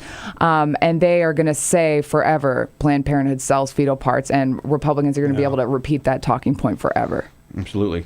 Anyway, Joey, you must have been talking about this a lot on the show, Peter. What are the listeners what have they been generally saying? It's a tough topic, right? Because Democrats, I think, have a real problem talking about videos like this, right? Because it is something that, as you've pointed out, like it's not illegal. It's Mitch McConnell even voted for it, but it's kind of a touchy subject because the way that the video is put out there and the way that people have grabbed onto it, it's easy to villainize the people in the video. But when you really look at it, you pull it back and you look at the facts, it's not that crazy. It's really not that crazy. It's a scientist who thinks she's talking to another scientist. Right. And that's how they talk. Like, look, it's right. Like, if you know, like, well, even the president of Planned Parenthood recognized that the tone was, that language was not ideal. Yeah. I mean, she apologized. She reprimanded the doctor. Yeah, it's not appropriate to be out there for public consumption, but like, these are the conversations that doctors have and nurses have, not just about this particular topic, but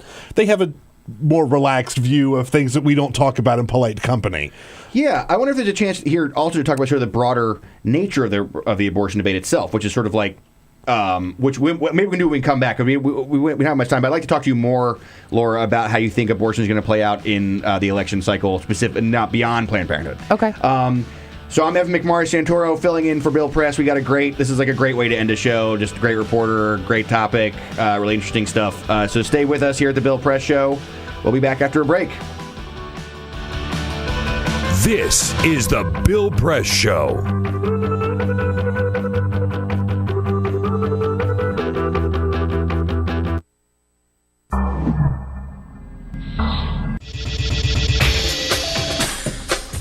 Tune into Free Speech TV for Democracy Now!, a national, independent, award-winning news program bringing you people and perspectives rarely seen on corporate media. I'm the retired bishop with the Episcopal Church as the bishop for all chaplains in federal service. I read that there was a group of people that represented a sense of injustice that I had. We'd lost Zuccotti. I mean, there was a kind of a hope that maybe Trinity Church would be gracious and give refuge. We picked this day where we would gather and demonstrate that Trinity was closing its ears to what was happening. We marched around the block, and I realized that, my goodness, they're carrying a ladder. And I thought, well, this is the moment.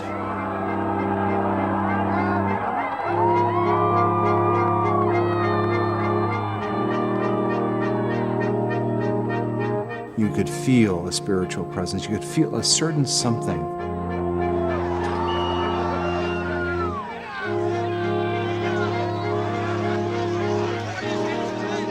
And then the cops came in. It got brutal. Yeah, I'm with you right here. Robin, I'm here. The church needed, in this moment in history, to stand alongside of these protesters. The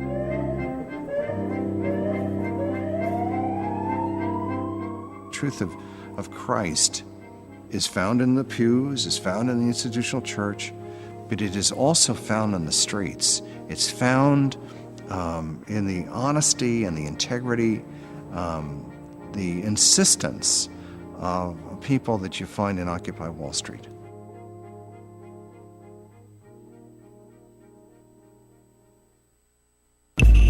Tune in to Gay USA with hosts Ann Northrup and Andy Hum for in-depth coverage of lesbian, gay, bisexual, and transgender news. Watch Gay USA every week, only on Free Speech TV.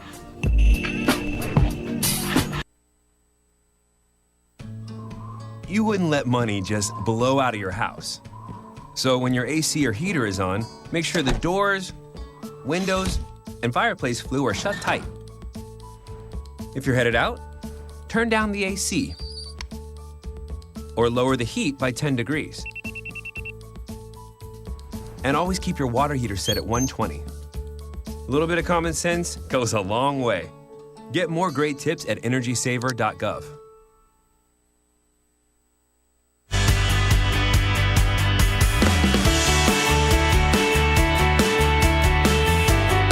Seen on Free Speech TV and online on Talker TV. This is the Bill Press Show.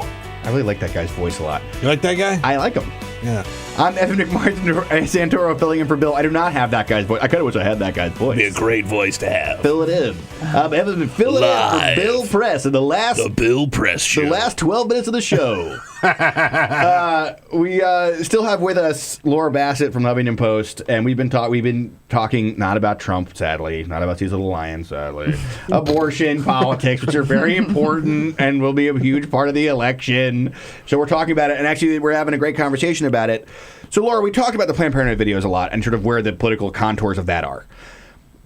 What is happening in the abortion debate sort of generally? Like, the Democrats have obviously stuck, they're more and more pro-choice. There used to be a time where you could find some anti-abortion Democrats. That's fewer and fewer. Meanwhile, the Republicans have sort of hardened their position. They're more and more conservative on the issue.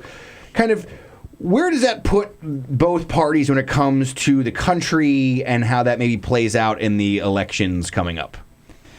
Putting you on the spot a little bit. Sorry. Yeah, that was a big Laura.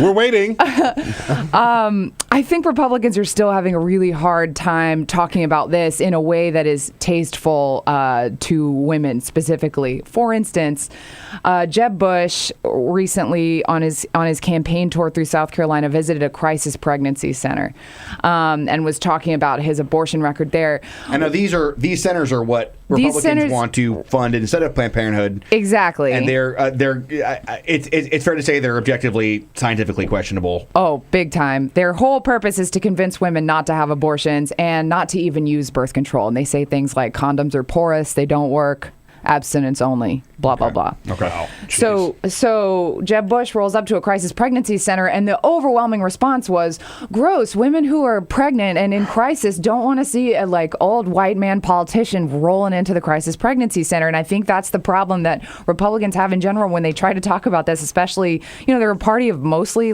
older white men, and women don't want to hear them talking about reproductive parts and rights and abortion, and it seems to be a lot of what they want to talk about. And I think that's going to continue to haunt them even as they try to rebrand and say this is about women's health and change and soften the language they use and pick out a few women senators and put them up front. Even just yesterday, I was at a press conference with a bunch of Republicans talking about this bill to defund Planned Parenthood. As I was saying during the break, Joni Ernst walked out in the middle of my question, Iowa and Senator. Senator Cornyn stepped up to answer my question, which was... Oh, well, a white man. A white man. Weird. From Texas. Weird. From Texas, Yep. Weird. yes. He steps up, and my question was, if you defund Planned Parenthood, are community health centers prepared to absorb all those patients? And Cornyn said, well, I'm pretty confident that, community health centers can handle the legitimate health care needs of women.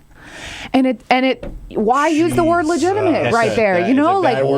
They just can't say anything without stepping in it. Right. So I think it's going to continue to be a problem for them. And this rhetoric-wise thing, they know this is a problem. I did a story a couple years ago when Marco Rubio was going to sort of lead a new anti-abortion call that was just a bunch of Republican women sort of being like, look, I would really rather men were not the leaders on this. And we've seen in the Senate, they are tweaking their rhetoric a bit. Again, it's important to remember that they really do have a base of support of voters who care a lot about this issue, and getting rid of these and getting rid of legalized abortion. They really want to hear their politicians talk about it, and they who can be very eloquent on the issue sometimes. And you mentioned that in the Senate they are changing their sort of way they're doing things, maybe putting women out front a little bit more, maybe not as much as they should, based on what you're just saying. But this debate stage next week, Carly Fiorina, the only woman in the race, is not going to be on the stage. It sounds like. Yeah, that's dangerous territory. That's terrible optics, if nothing else. That's just terrible, right? I mean, you're going to have all these guys ticking down talking about abortion on just a bunch of men, no women. Just a big panel of men. This is where their problems come in. It's happened over and over and over. And yesterday, a bunch of congressmen, I think 18 congressmen, sent a letter about abortion and Planned Parenthood, and it was all men. And they keep having this problem where they'll hold a hearing, they'll hold a markup, and you just take a picture, and it's just all men. And people hate it. It's awful. They need to figure it out. Right. I mean, it's a strange optic situation that they're still having it, considering it's been such a problem for them. All right. Well, that's finally. Do you feel like Democrats are going to stay sort of unified moving forward on everything with Planned Parenthood? I do. At first. It looked like a few Democrats were going to be plucked off because of how graphic these videos were. And there are still a few Democrats that are moderate on this issue, particularly in the Senate. Manchin comes to mind, Heitkamp. But it seems like the Democratic caucus is pretty unified in defending Planned Parenthood funding, especially as Republicans prepare to shut down the government over it again this year. I don't think that they're going to get the 60 votes they need next week to defund Planned Parenthood. Okay. All right.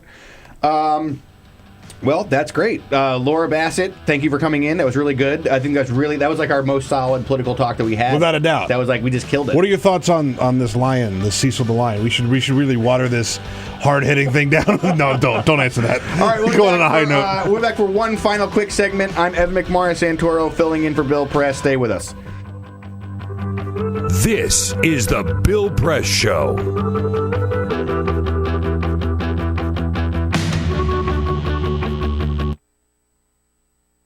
It is possible to read the history of this country as one long struggle to extend the liberties established in our Constitution to everyone in America.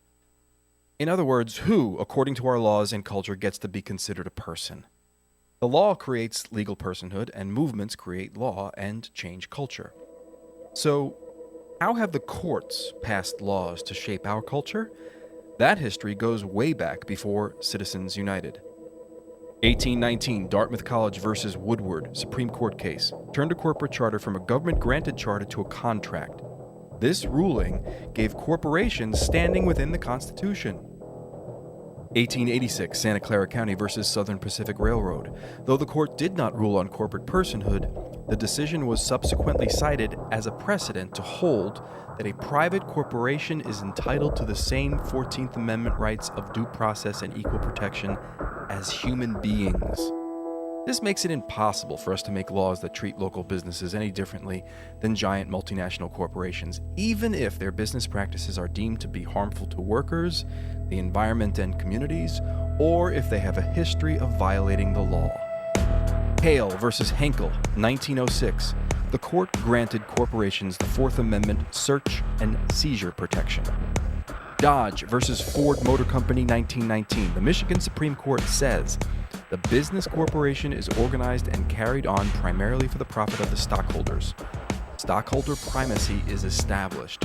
The purpose of the corporation, according to the court, is no longer to serve the public good, as it had been. It is now to maximize profit for shareholders above all else. Pennsylvania Coal Company versus Mahon, 1922.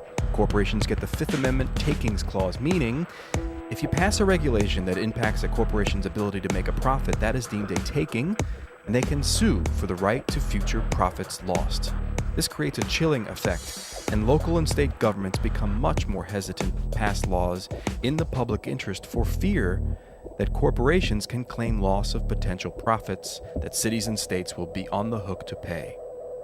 Buckley versus Vallejo, 1976. The Supreme Court rules that spending money to influence elections is protected under the First Amendment, in effect saying that money is speech. Citizens United versus Federal Election Commission, 2010. Today, the Supreme Court of Chief Justice John Roberts declared that because of the alchemy of its 19th century predecessors in deciding that corporations had all the rights of people, any restrictions on how these corporate beings spend their money on political advertising are unconstitutional. The court's ruling threatens to undermine the integrity of elected institutions across the nation. It's a rejection of the common sense of the American people.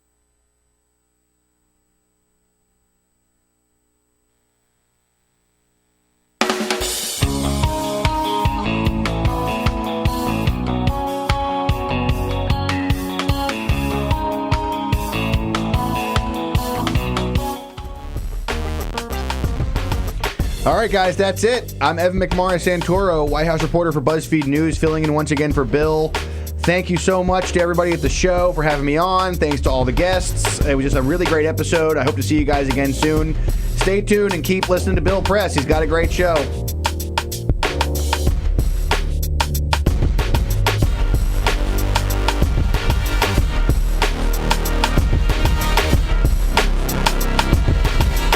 This is the Bill Press Show.